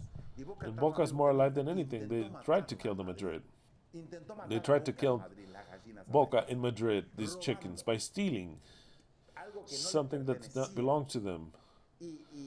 And they really did embitter Boca. And they cry up until today. The fans of Boca cry because of that defeat, because they sing that against them anywhere until they won their in a dog shit team that we presented one time. We presented with Valdez and all that. And just so you win, they sang there that Boca died in Madrid. A minute of silence because Boca died. Fuck you, River. Fuck you. Fuck you, followers of River, because Boca did not die in Madrid. Boca's more alive than more than ever. And you're going into perdition because the millionaires of this world will go into perdition. Don't think that the names that you put down, that Yahweh chose them. Now, let's go to a text that's absolutely marvelous.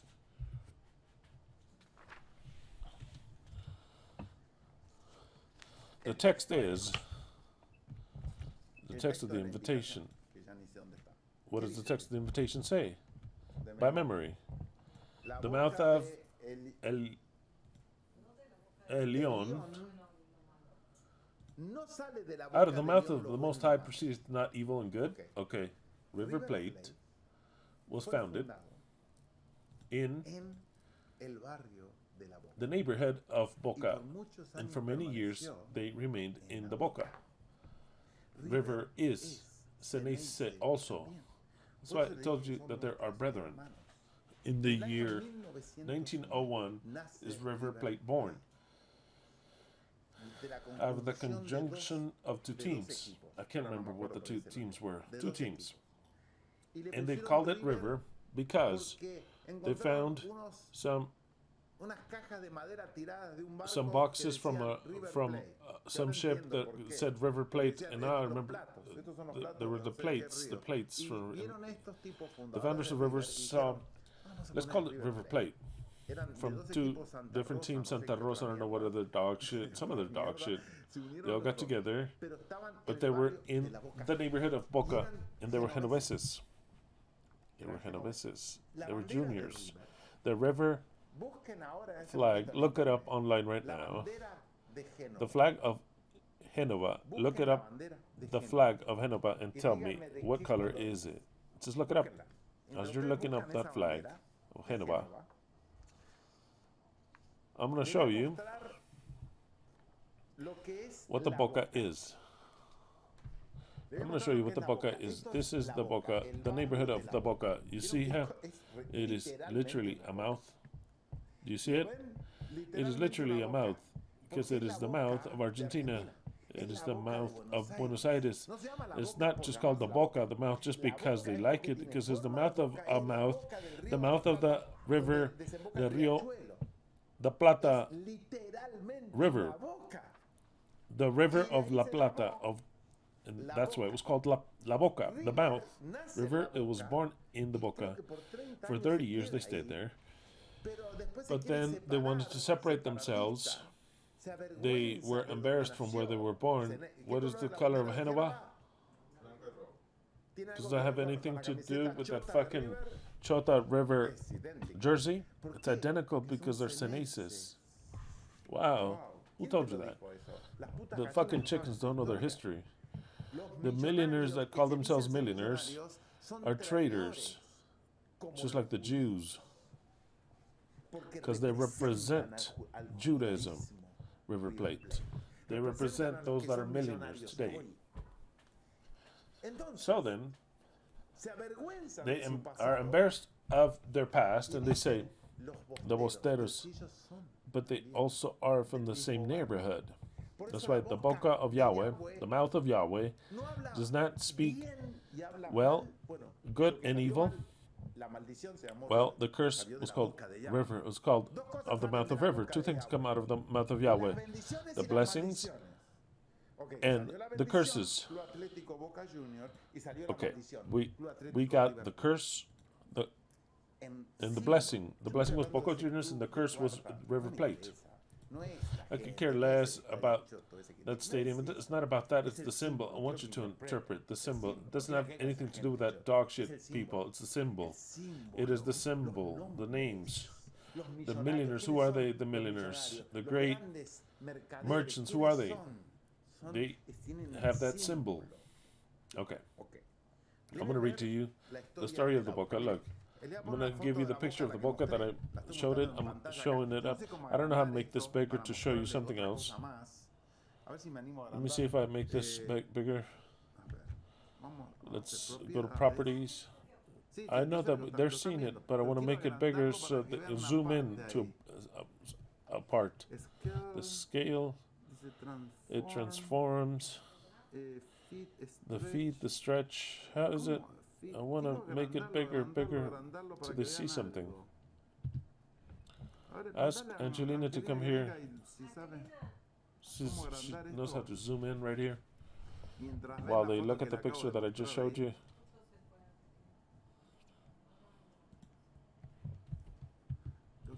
I want to make this bigger. I want to show this part here. Let me see, transform. Stretch, feed, center. I want to make this bigger. I want to do it like this. It's the only way, just like a better way. I want to show you this here. You're going to look at the changes I made. I want you to see in the map of what Capital Federal is, the barrio of La Boca here. I'm making it bigger right there. Doesn't make it, let me make it bigger, but it is just little by little. Little by little I can make it bigger. Right there. I centered it right there. I want to show you that little part right there. Do you see it? Right there? That is Capital Federal. That is Capital Federal. And you see that that red point there is the entrance. It is the boca. It is the boca, the mouth. Don't tell me if it doesn't look like the mouth of a lion. Look at that. Look at that you're seeing there. And look at this. Look, you're not going to see it. I put the lion of Argentum, of the Argentum. Even does it? Can they see it there? It's just like that. Do you see this line, right? And then they see that picture. It would seem to be the head of a lion. Oh no! Wait. What am I doing? No, hold on. It's here. It looks like the head of a... Now look at that and look at this. It's like a picture of my ring. La Boca, you see? It's the picture there. Look. Okay, spectacular. You can see it here, you can see it here. I don't know. I can't draw in because it won't focus on there, but you're seeing it there. Okay, give or take. My ring of Argentum. Very well. I'm going to read you the story of La Boca just for a second.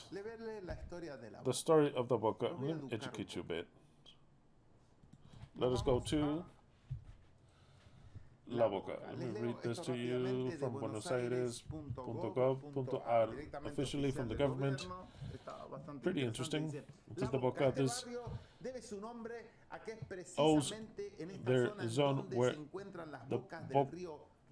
the river Riachuelo which goes into the river of La Plata, and it's characterized due to an infinity of tourists that visit it, trying to live a little bit of tango and to enjoy the porteño culture of the port. This emblematic neighborhood owes its name that it is precisely that in this zone where mouths of the river were found, where its waters end up from the river of La Plata. Many historians coincide in signaling that La Boca is the place where Pedro de Mendoza founded the city of Santa Maria of Buenos Aires in 1936. So then there is where Buenos Aires is founded. Look, tell me if it's not most important. Buenos Aires is the most important thing. It was founded through La Boca. But of course, in 1936, during many years, La Boca of the river El Riachuelo was the natural port. I mean, it's the most probable thing that meant for many years, La Boca del Riachuelo was the natural port of Buenos Aires. That's where all our grandparents came in from, Italy. But due to the problems like the shallowness of the waters, the water banks, the sandbanks, and the increasing and decreasing places, the port moved to the north of the city, where the neighborhood of La Boca, in a hostile and desolate place with many floods. But at the end of the 19th century, did a thriving and growing community of Italians, mostly of the Genoese origin, that little by little, they gave character and life to that neighborhood. And then other groups of immigrants, Spaniards, Greeks, and Germans started to join, and some French and Saxons. The neighborhood was of mariners that would pass by with and open many pulperias, which means storages or warehouses. The Italians that lived in that place were more and more until 1982, a group of Genoese signed an act that they sent to the King of Italy, communicating to them that they have constituted the Republic of La Boca. They were independent. The Genoese, they said, you know what, we get independent from Argentina and we make the Republic of La Boca, and they sent us a letter to Italians and we're independent. Once he found out about this news, the then president, Julio Argentino Roca, imagine his name is called Argentino, Julio Argentino Roca, the president of Argentina. Julio Argentino Roca took the flag out, the Genoese flag they put of river. We all agree. White with red, with that red part. Okay, obviously. So then Julio Argentino Roca, the president, took the Genoese flag down that was put up there and put an end to the conflict. La Boca was characterized by being a neighborhood of fun, loud and melancholic people. They spoke in the Ceneice dialect. That is why we're Ceneice from Boca. That of the Genoese, as if they were back in their land. They were very hard workers and solitary. They formed many institutions of community help and newspapers and sports clubs. Due to their own sensibility to art, in that neighborhood, musicians, poets, and artists have been born there, many of which have had significant places in the popular sense. Within their limits, an exemplary group of voluntary firemen, because they were very humble houses, works there, very well known and valued due to their work professional and work in the community. Most of the houses were made of wood, and there was the most humble part that Buenos Aires was. The poorest part of Buenos Aires. That's why I read this part to you. They were houses of wood. This would cause the fires to be frequent. In such a context, the task of the fireman is fundamental. La Boca presents a particularity architecture, houses of wood. This neighborhood there's that phrase that was said by an actor, or rather by an artist, that says, paint your neighborhood and you'll be universal. Who was that? A Boquinian artist. In this neighborhood, an infinity of artists and cultural phrases have been born of all types. One of the greatest and different artists was painter Benito Quinquela Martin. This extraordinary artist did not have an extensive or an academic education. He studied painting with Alfredo Lázaro. This extraordinary artist did not have an academic education. He studied painting with Alfredo Lázaro, who was his only professor. But he had a great virtue. He painted his surroundings, his neighborhood, which he knew to the perfection. In this way, did he gave honor, paint your neighborhood and you'll be universal. Paint the eternal truth and you'll be universal. How interesting, okay? And I'm a painter, by the way, okay? Professional painter. Paint your neighborhood, you'll be universal, and the eternal truth will be universal, mind you. Wow. That's the place where my mother studied art. Art, but of course, but it's still teaching. It's an art center, Chinchela.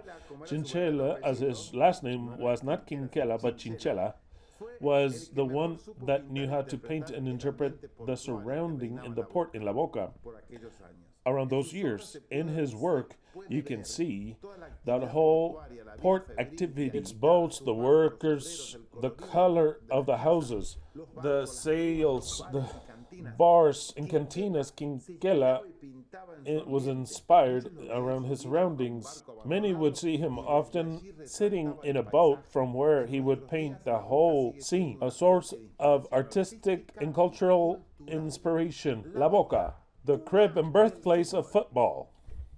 Boca Juniors was founded April the 3rd in the year 1905, when a handful of immigrant Italians, young men that lived there, Esteban Baglietto, Alfredo Scarpati, Santiago Pedro Sana, and Juan y Teodoro Farenga brothers, got together the Plaza Solis to give birth to the legendary institution.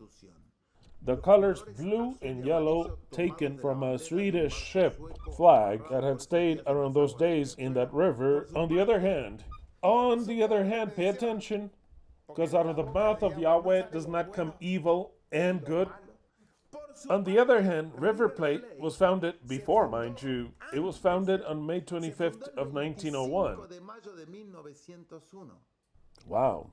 So then, the first thing that was founded about football in La Boca was River Plate. That was the first part of the group.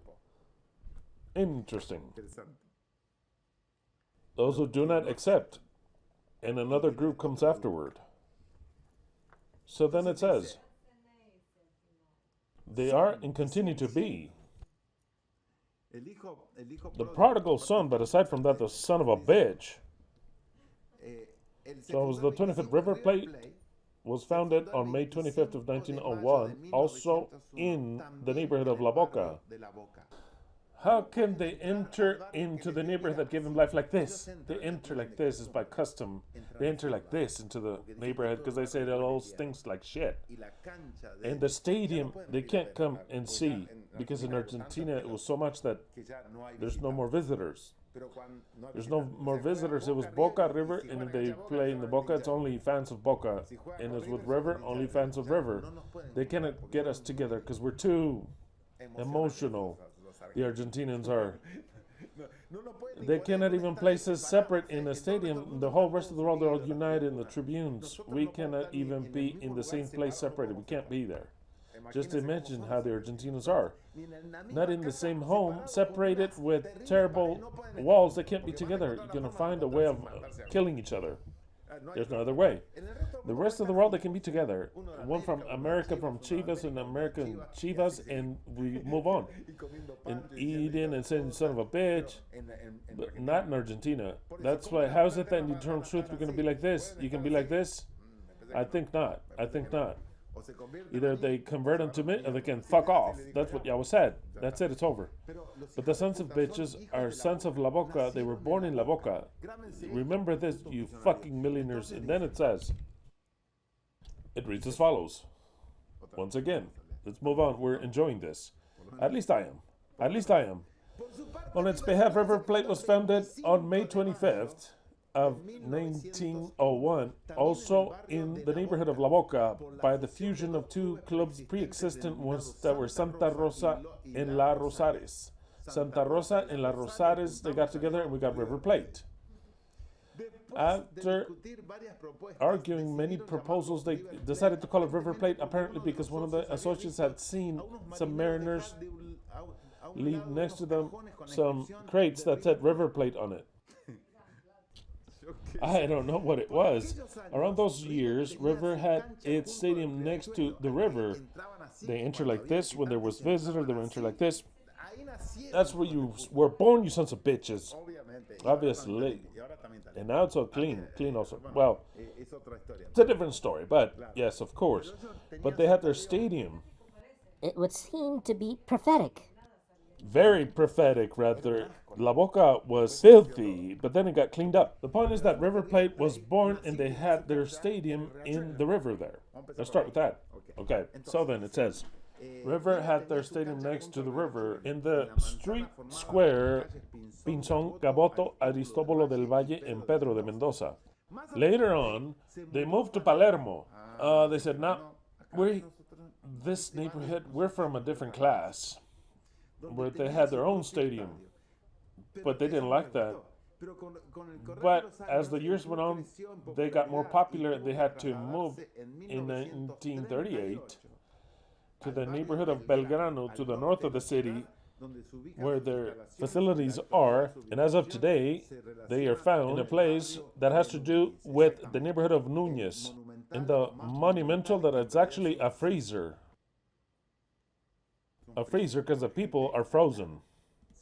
They've always been frozen. It's a refrigerator. I know that no one understood anything here, but it's a freezer. On the other hand, Boca is something else. Absolutely something else. Even if some of you ignorantly may say, in Boca they sing through speakers. I better not find out who the son of a bitch said that stupid shit. I'll tell you. Because tell you the truth, wow, we have to insult them and insult them. Good and evil proceedeth out of the mouth, out of La Boca. Good and evil. So then, who represents whom? It is very clear what the word river represents with the word Boca, because Boca was left with the name of Boca. And Boca, prophetically speaking, I won't read it today because or else it'll get. I'm gonna go ahead and read it today. I'll finish it. I'm gonna go ahead and read it today. I'll go ahead and read it. Let's go ahead and read it. These texts today. Yes. Next week I want to start off with. Adriana already shared a text right there. The mouth, La Boca, opened its mouth and drowned The the earth river. opened its mouth. And swallowed the river. The river, exactly. I read it and I said, no, not that. I'm not going to give that one because I was choosing, but it's a very good one. When the time comes, you tell me. I'll read you the text because prophetically speaking, yeah, I did have it on the list, but I took it out and I said, I'm not going to add it there, but it's very good. Let's read it. You convinced me. I mean, I read all the text that there's ever been about Boca, the mouth. I read it and I selected just some just to have fun. I thought that you were going to present it giving emphasis on that part. No, I'm going to give emphasis on a different one. No, Adrian, stop your motors. Okay, let's read the one that Adrian proposes. It's Revelation chapter 12, right?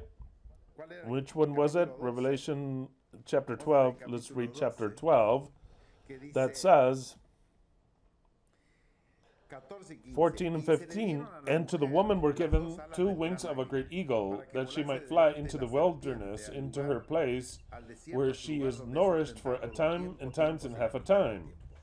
from the face of the serpent. And the serpent cast out of his mouth water as a flood after the woman. That's the one you're reading. Yeah, of course, the serpent. Yeah, also, which represents what that boca has. Boca is for good and evil. The boca is good for good and for evil. So then, that's why I had not read this one, because it's kind of confusing. The serpent cast out of his mouth water after the woman as a river, like a river, that he might cause her to be carried away by the flood. And the earth helped the woman, and the earth opened its mouth and swallowed up the flood, which the dragon cast out of his mouth.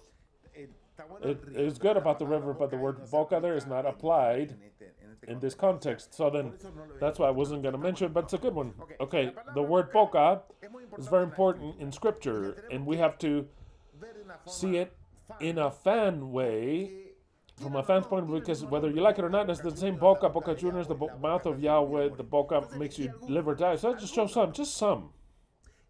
And there's some that speaks clearly that the enemies are the river, and the boca is salvation, which I'll read now.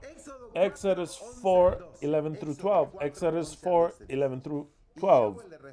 And Yahweh answered, who gave man his mouth? Who gave what? La boca, the mouth, unto the man. The mouth is to speak, but prophetically speaking, it's also the mouth. La boca. Who gave la boca unto man, or who maketh the dumb, or deaf, or the seen, and the blind? Wow. Who did all that? Who did the deaf? Yahweh. Who did the deaf? Yahweh. What about the seen? Yahweh. And the blind? Yahweh. Have I not done these things? Yahweh says, good and the bad. Now therefore go, and I will be with thy mouth. In thy mouth, what a beautiful word, in your mouth, in your boca. And teach thee what thou shalt say, because the mouth is very important. If la boca would seem to be the boca of Argentina, it is the mouth that speaketh. Just like Leslie said, your grandparents entered through that mouth, of course. But also, that through that mouth it exits is what makes you live or die. In symbols, in symbols, in symbols. Deuteronomy 8:3. There are just a few. The texts are Deuteronomy 8:3. Let's see if they are very few. Let me see something. Wait a minute. We're in number 18. Yeah, almost. Yeah, it's very good. 18. It is 40 more pages, no more. Oh, no, not 40 pages. Okay. Okay. Just some more pages, but I'll read them either way. They're so good. Deuteronomy 8:3 reads as follows. And he humbled thee and suffered thee to hunger. Obviously, Yahweh caused Israel to hunger, and fed thee with manna, which thou knewest not, neither did thy fathers know. They hadn't known the manna, that he might make thee know that man doth not live by bread only, but by every word that proceeded of la boca, out of the mouth of Yahweh, doth man live. What comes out of la boca of Yahweh shall man live. Interesting. Deuteronomy 18:18 through 19. I will raise them a prophet from among their brethren. This one's absolutely spectacular. He's talking to Moses. Prophet shall I raise among their brethren, like unto thee. Obviously, people think that it's a prophecy about the Messiah, about himself. No, that isn't so. It's a final prophecy. It could be applied in some way to Yeshua when he was on earth, but he was the Messiah. He was not the prophet. He was Yahweh, the Creator. So what does this apply to? It is applied to the final Messiah of the earth, obviously. So then, look at it this way. A prophet I shall raise among them like unto thee, and will put my words in his mouth. The words of Yahweh will be in the mouth of the Messiah. And he shall speak unto them all that I shall command. And it shall come to pass that whosoever will not hearken to my words, which the Messiah will speak, he shall speak in my name, I will require it to him. This is careful what he says. I'm going to require it of thee, because precisely if I choose a person, you have to convert into what that person says. It's not do all this and not that. Deuteronomy 32, 1 through 3. A rather precious text. Give ear, O ye heavens, and I will speak, And hear, O earth, the words of my mouth, the boca. It means the mouth that speaks, but also prophetically speaking.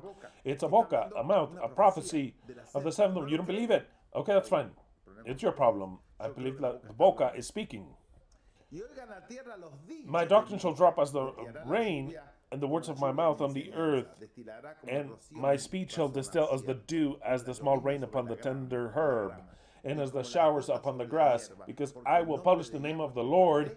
Ascribe ye greatness unto our Elohim. Very well, moving on. 1 Kings 7. This one also, we could have used it as the invitation, but we chose the other one. 1 Kings 17:24. It's all symbolism. And then the woman, which represents the bride, the woman, said unto Elijah, here are the two things, Elijah and the woman.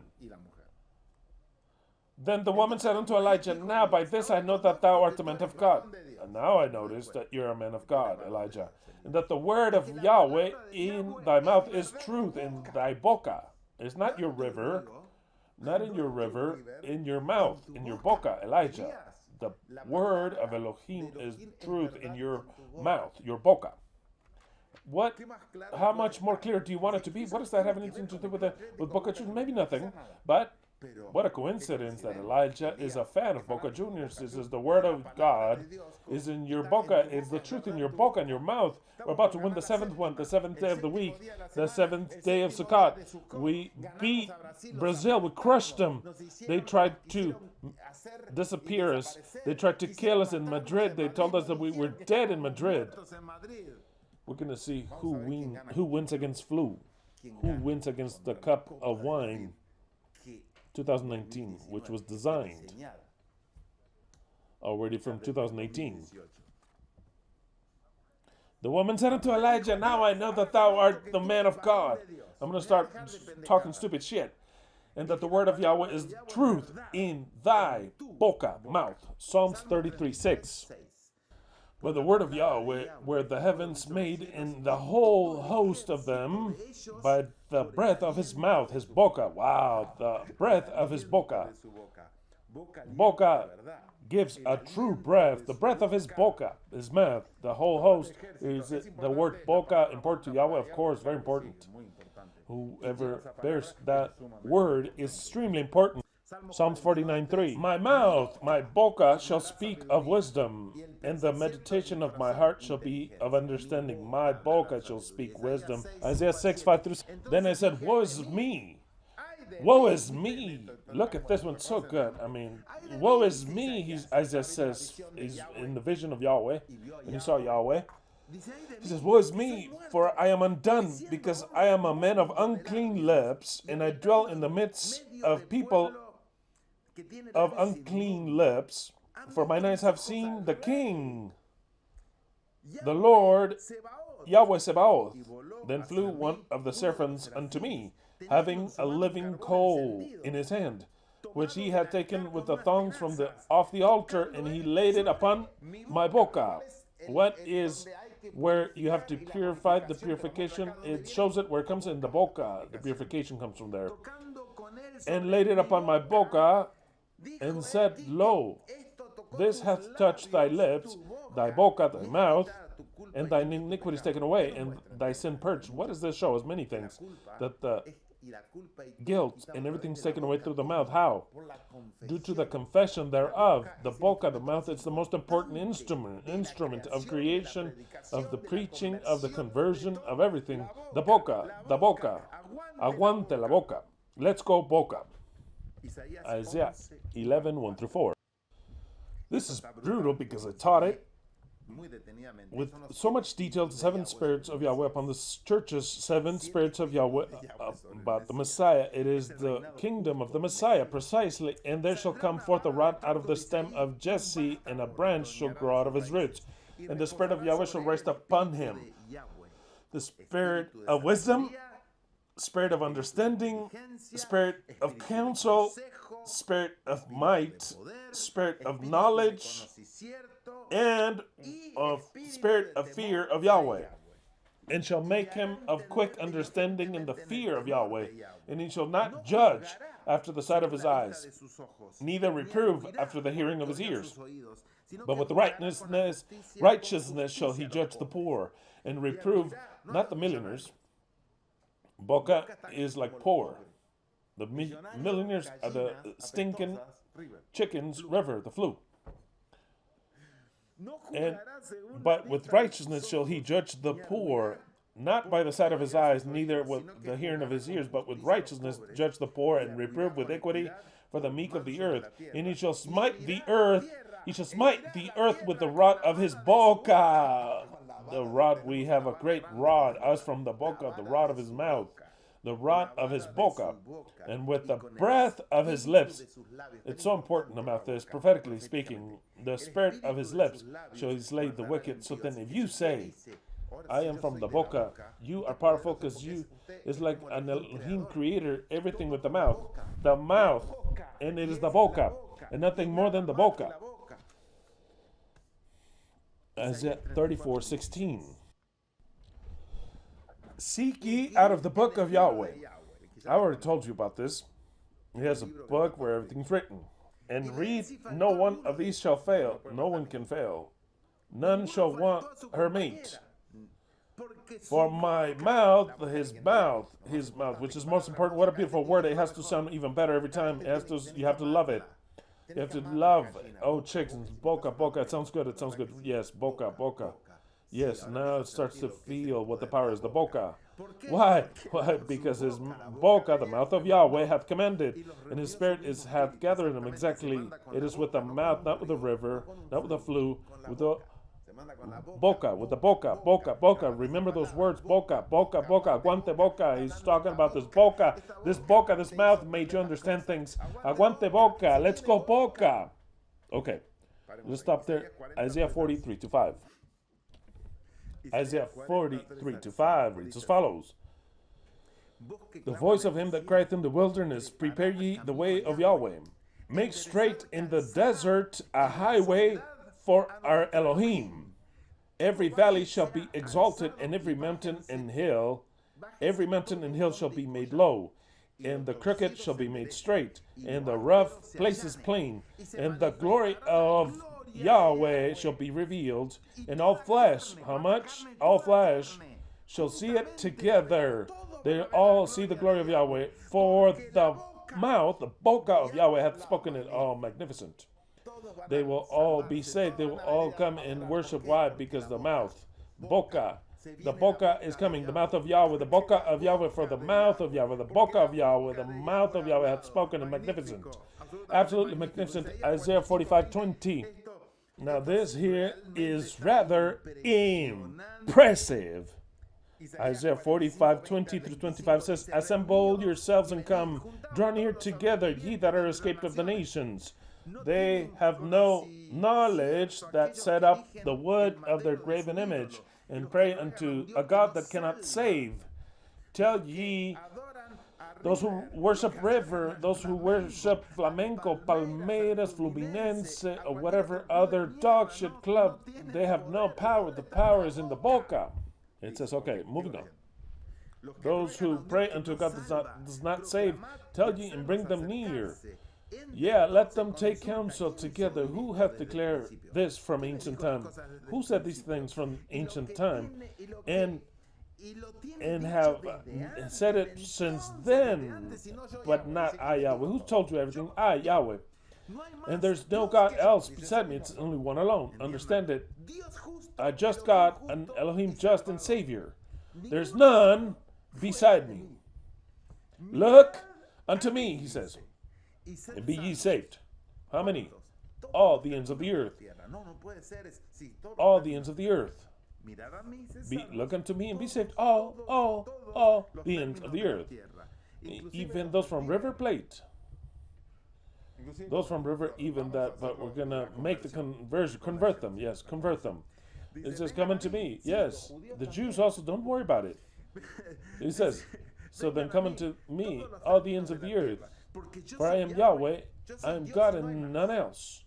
For I have sworn by myself. There was none else by myself. I have sworn. And out of my mouth, he says, what's the most important things as an Elohim that created my mouth? What do I swear with? With my ass? No. I swear with the mouth, with la boca. That's why I swear exactly. I read it this way because you don't understand. Or else you don't understand. How do you swear with? With your mouth. With your ears, you don't do that either. And with the river, no, that just takes you away. The current, the river of life, no, none whatsoever. Absolutely, the only river of life is in the mouth. That one is, but not the other river. Okay, it says, it reads as follows. It says, I have sworn by myself because I was alone. And out of my mouth, my boca, is the righteousness, and word has come out, and it shall not be rebuked. What comes out of the boca is word of righteousness, shall be rebuked, and unto me shall all knee shall bend, and everyone shall be saved. And in Yahweh is justice and strength. Unto him shall all men come, and all that incense against them shall be ashamed. Of course, they'll be ashamed. In Yahweh shall all the seed of Israel be justified and shall glory. Exactly. Magnificent. Isaiah 48:3. Isaiah 48:3. I have declared the former things from the beginning, and they went forth out of my boca, out of my mouth. Everything that has happened, I've said it before, out of my mouth. So then what's going to happen comes out of my mouth, out of my boca, aguante boca, let's go boca. I published it, and I did it suddenly, and it came to pass. Magnificent. Oh, wow, la boca of Yahweh says I published it. I showed it suddenly, and it became a reality. It's not reality that we have the seventh one, but it says I published it, I made it so, and it was a reality. Let's see what happens. Isaiah 59:14-21. Isaiah 59:14-21. And here comes Boca River. Here comes a Boca River. Remember this text, Isaiah 59:14-21. And the judgment is turned away. It's talking about the final times. This has never been fulfilled. But it's our actual situation. And judgment is turned away. There's no more judgment. And justice standeth afar off. But of course, for truth, truth is following the street. Online. The street is online.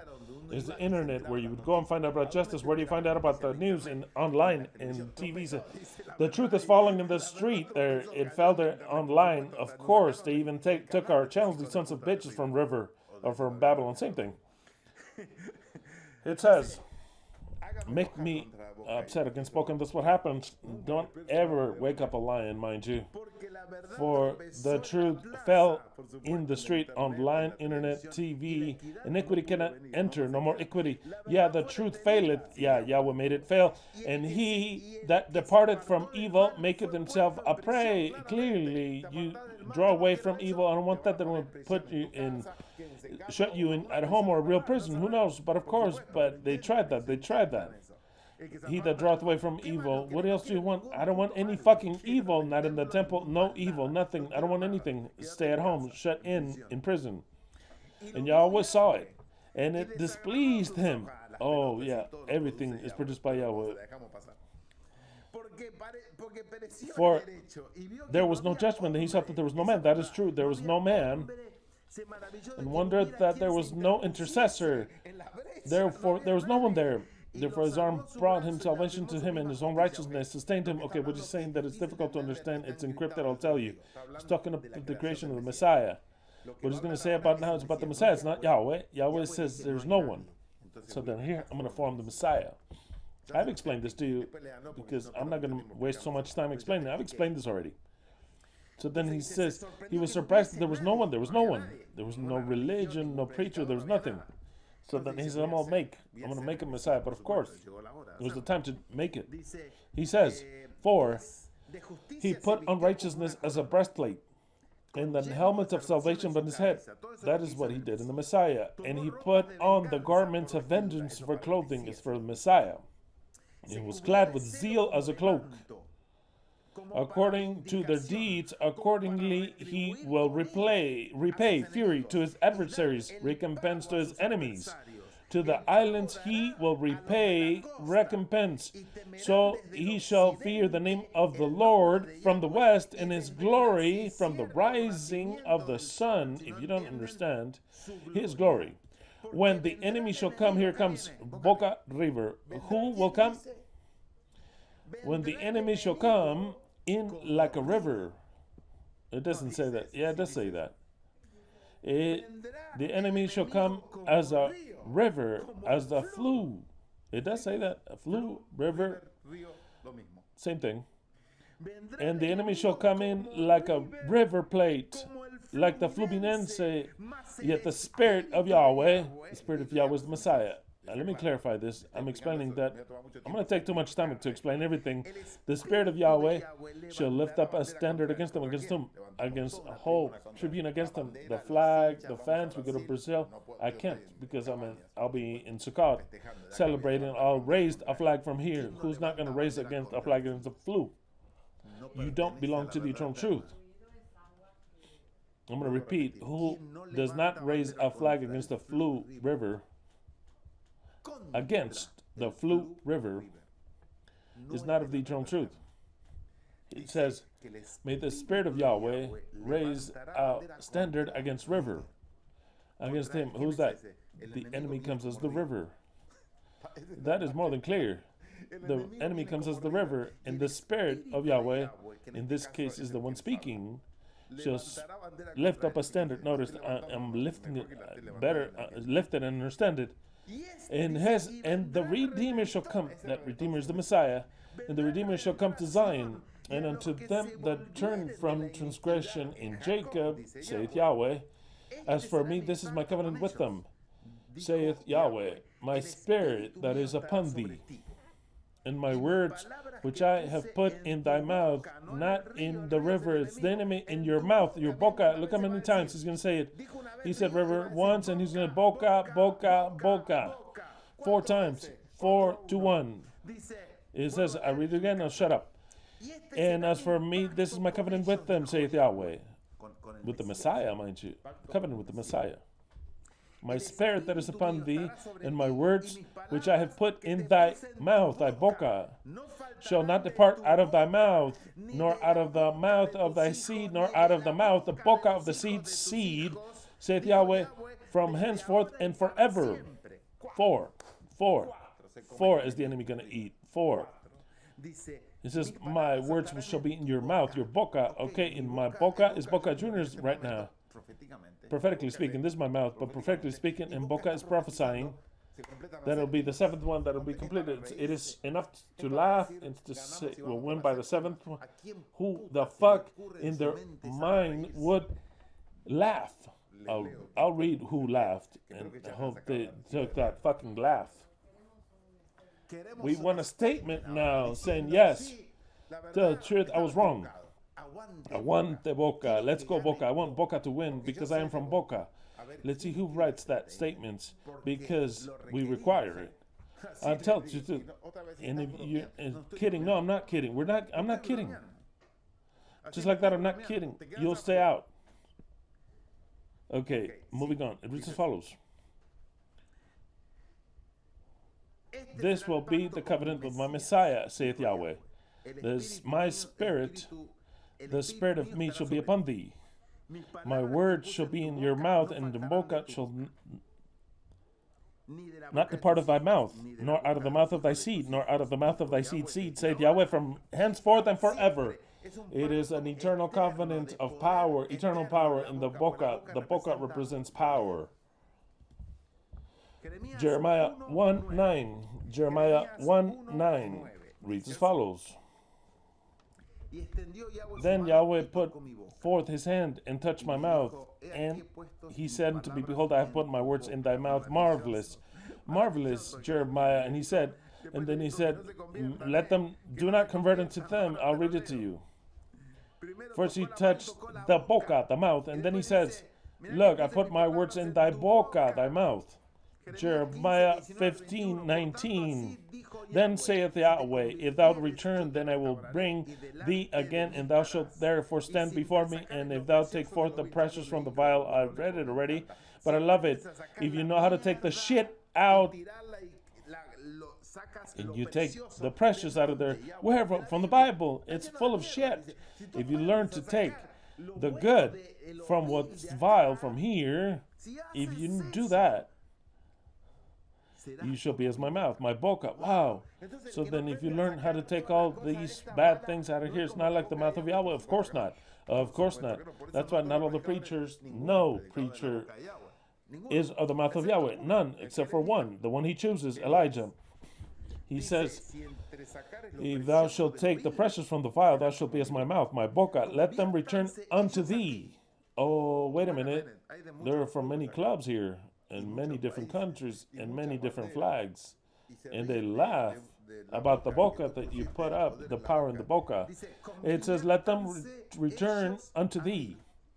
The chickens also, especially the chickens, if they don't want to be taken apart and made a stew, a chicken stew. Let them return unto thee, but return not thou unto them. Don't even think about saying, well, yeah, we'll accept. Well, no. Don't even consider it, because I'll fuck you up too. Exactly, as Leslie says, the chickens die by the mouth. And if thou shalt draw the pressure from the vial, thou shalt be as my mouth. My boca, let them return unto thee, and return out unto them. And I will make thee unto this people a fenced brazen wall, and they shall fight against thee, but they shall not prevail against thee. For I am with thee to save thee and to deliver thee, saith Yahweh. And I will deliver thee out of the hand of the wicked, and I will redeem thee out of the hand of the terrible. Lamentations, the text, the marvelous text of the invitation, Lamentations 3:38 says, I'll read it in Jerusalem first, that you don't have it in the invitation. Out of the mouth of the Most High proceedeth not evil and good. Wow. Out of the mouth, the boca of the Most High proceedeth both evil and good. Out of the boca came, prophetically speaking, the good and the bad. I've already let you, who are the billionaires? I don't have to say anything. I don't have to say anymore.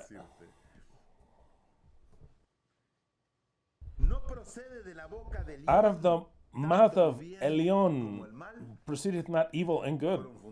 They were found dead in the boca. Matthew 13:34 through 35. Matthew 13:34 through 35. And it's been already 3 hours 50 speaking. So then what it means is that next week I'll speak for 1 hour and we'll be fine. It's been more than enough, and I'm not done, okay, mind you, I'm not done.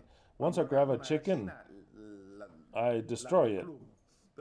I haven't finished. I'm not done with you. And I have 3 chickens here at the house. They're imprisoned. They're imprisoned, but they give me eggs at least. Exactly. Matthew 13:34 through 35. Jerusalem 2001 reads as follows. All these things spake Yeshua in parables unto the people. Everything in parables, and nothing. How much did he speak directly, Yeshua, unto the people? Nothing did he speak unto them without parables, that it might be fulfilled which was spoken by the prophet, saying, I will open my mouth in parables. With how's he going to open the boca, the mouth? With parables. So then, what I explain about the boca is a parable. It's in the parable. See it well that it's a parable. It's not by chance that boca has a 6th Libertadores Cup and is fighting for the 7th one. Even though it may seem that I don't even know how he got there. I don't even know how they got there, because he fought against everything, against their own bad players and against their own coach. He fought against that, and we are by the penal code in the final. But for the 7th one, if we were for the 6th one, I would not have even presented this. Nothing. How am I going to present this? Wait for us to win the 6th one. We win this one. We'll win another one, and then we'll see. No. It's been time that we've been looking for the 7th one. We cannot complete it, and River took it away in 2018. And what it means is that Yahweh said, hold on, you still need for River to do another thing that he has to do with the flu. It's all related. We got the flu minense. Because River says, you're going to die. You died in Madrid. This died in Madrid. This died in Madrid. Now we'll meet again to see who gets the seventh one. The seventh one is the last one, the final one that sits over. The final beats the flu. The seventh one ends with this kingdom. We'll see what happens. We'll see what happens. But Yahweh says, I speak with my mouth, from my boca with parables, with my boca in parables, my mouth, and I will speak with parables through my mouth, my boca, and I will utter things which has been kept secret from the foundation of the world. Magnificent, absolute, magnificent. Romans. Now let's go with Paul. Romans 10, 8 through 10. Yes, 8 through 10. Romans 10, 8 through 10. I'll read it. In the Jerusalem 2001. Yeah, we want a statement declarations, not here live, okay? In Facebook we want it. In Facebook. Why did you laugh and why didn't you comment on that publication? Or if you laugh, then you can leave. Look, you can leave, okay? I don't have any problem. You make my life even easier. Romans 10, 8 through 10, Jerusalem 2001. Then, what does it say? The word is nigh unto thee, even in thy mouth, thy boca, and in thy heart. Where is the word? In thy boca and in thine heart. That is to say, the word of the faith which we preach, that if thou shalt confess with thy mouth, thy boca saith. Well, how are you going to confess? With the ass? No. With the mouth. If ye were to confess with thy mouth that Yeshua is the Lord, and you believe in your heart that God hath raised them from the dead, thou shalt be saved. For with the heart man believeth unto righteousness, and with the boca confession is made unto salvation.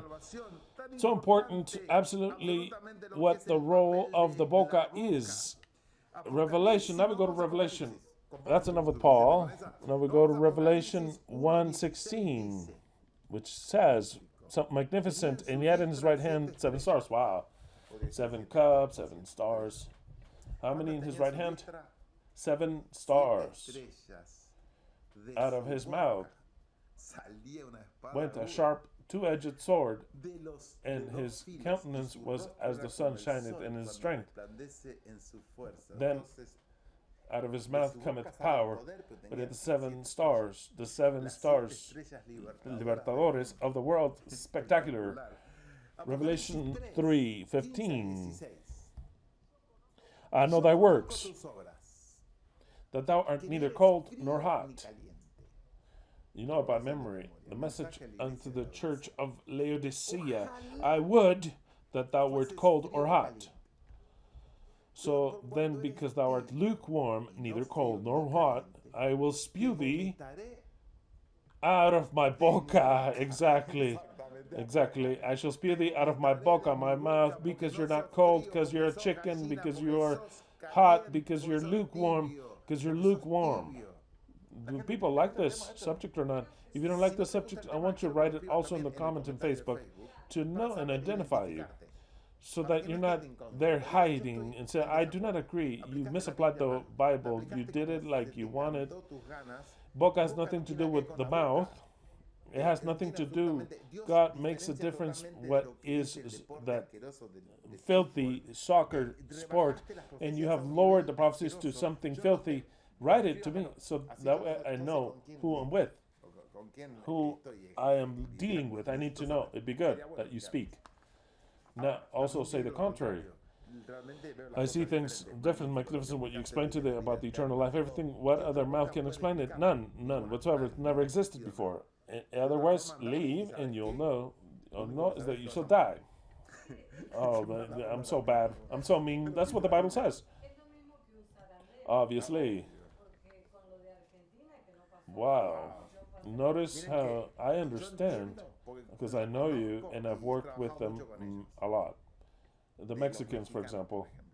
For a Mexican to show the Argentinian flag, there has to be a change, mind you, on their table, in Facebook, for them to put out an Argentinian jersey. Wow, I mean, it's a change that is difficult because they have their nationalism so rooted in a brutal way.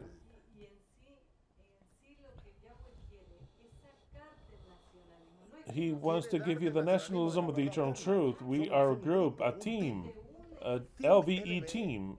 LVE team. Y para un argentino realmente es mucho más que hinchar por otro país. Obviously. Buscarle su equipo favorito de fútbol es la entraña más profunda que le está pidiendo algo demasiado. A la mierda.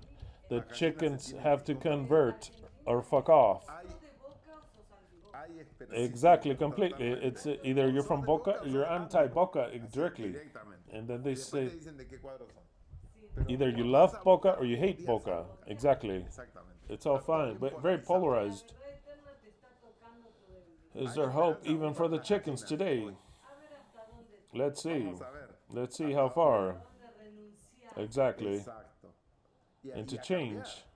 So then we go to Revelation 19. And out of his mouth, of the boca of the Mashiach, goeth a sharp sword. Then with it he should smite the nations out of his mouth. And he shall rule them with a rod of iron. And that rod comes out of the mouth, the boca, the power that the word has. And he treadeth the winepress of the fierceness and wrath of Almighty God. And he hath on his vesture and on his thigh a name written, King of Kings and Lord of Lords. And I saw an angel standing in the sun, and he cried with a loud voice, saying to the fowls, to the chickens that fly in the midst of heaven, come and gather yourselves together into the supper of the great God, that ye may eat the flesh of kings, the flesh of captains, flesh of mighty men, the flesh of the horses, and of them that sit on them, and that flesh of all men, free and bond. And I saw the beast, the kings of the earth, and their armies gathered together to make war against him that sat on the horse, and against his army.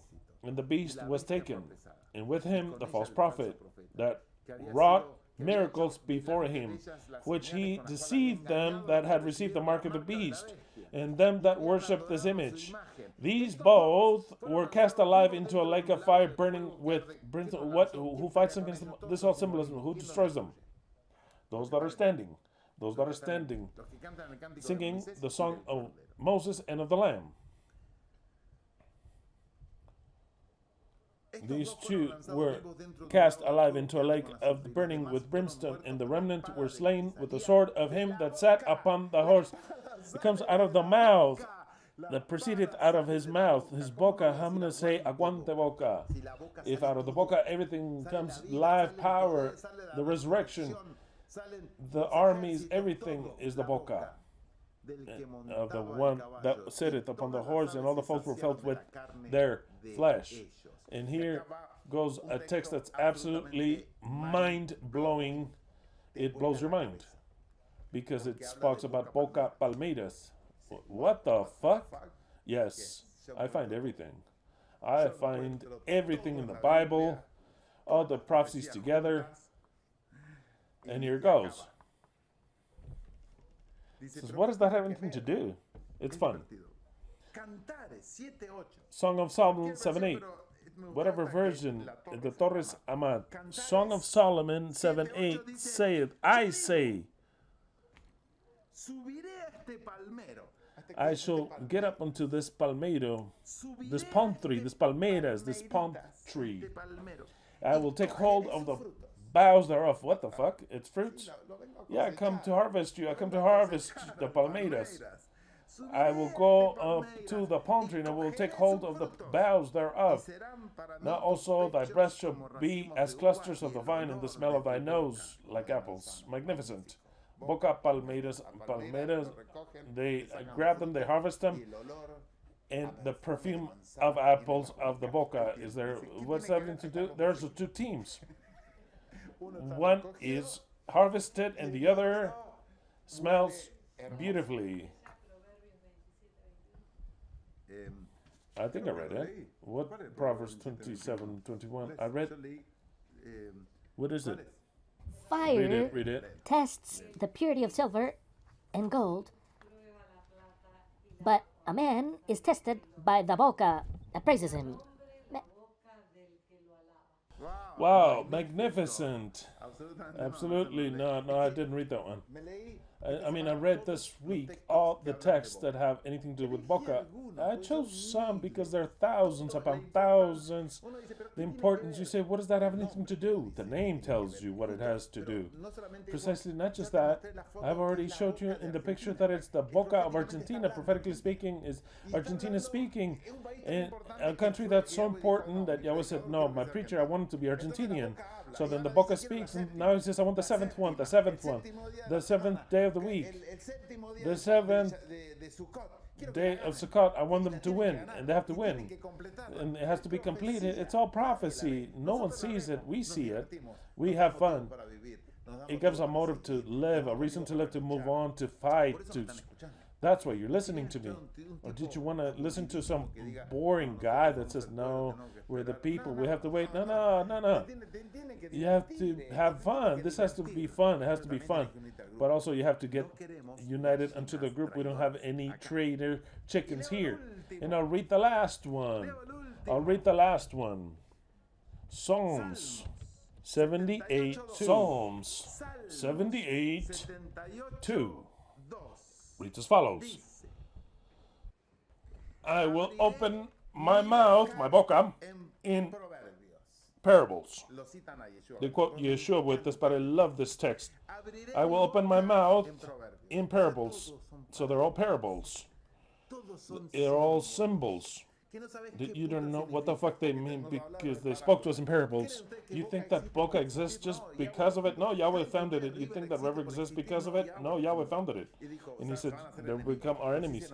I made them be born here like Jacob and Esau, and one leaves, one becomes the enemy, not the other. They're all symbols. They're all symbols.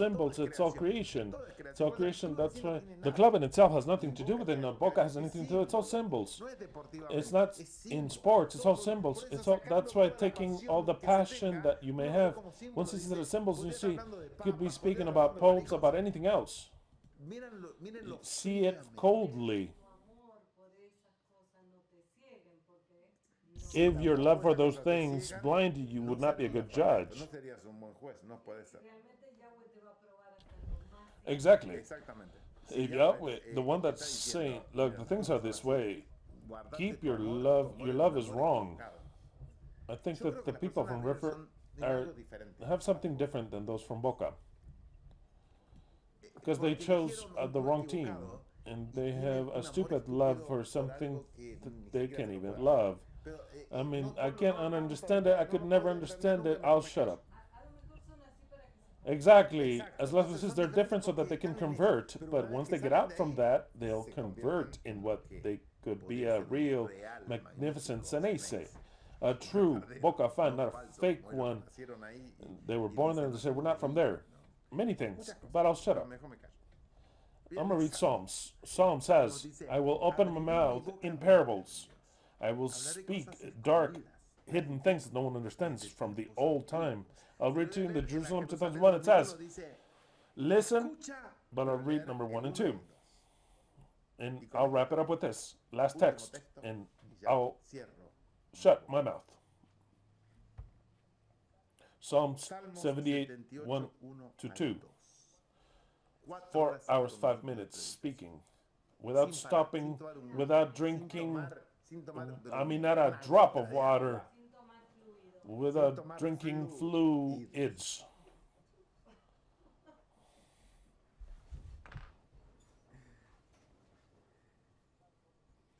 Psalm 78, 1 through 2, Jerusalem 2001.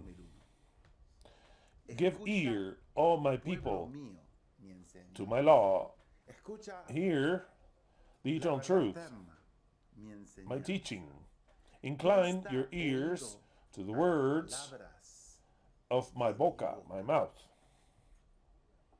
I will open my boca in parables. I will utter dark mysteries of old. The destiny is written. The end is inevitable. Without any further ado, let us wrap up with a word of prayer. Beloved Yahweh, we give you thanks because you have given us the boca, We give you thanks because by the mouth are we saved. By the mouth do we understand. By the mouth can we be made to understand. By the boca you created everything that's been created. By the boca you have commanded your whole army. And by the boca shall the beast be overcome, by the sword that comes out of the mouth of the Mashiach. We give you thanks because you have made us understand all this in symbols. You have hidden it out from everyone and shown it to your children. All this, we give you thanks that everyone understand what they should understand, that in the mouth is found the power, and that by the mouth were we created, and by the mouth this world of Babylon will end also. All this we thank you for in your precious name, Yahweh Sabaoth. Hallelujah. Long live the mouth, the boca of Yahweh.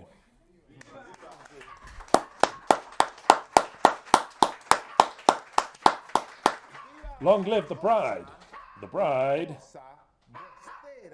the Senese, austere bride of Yahweh.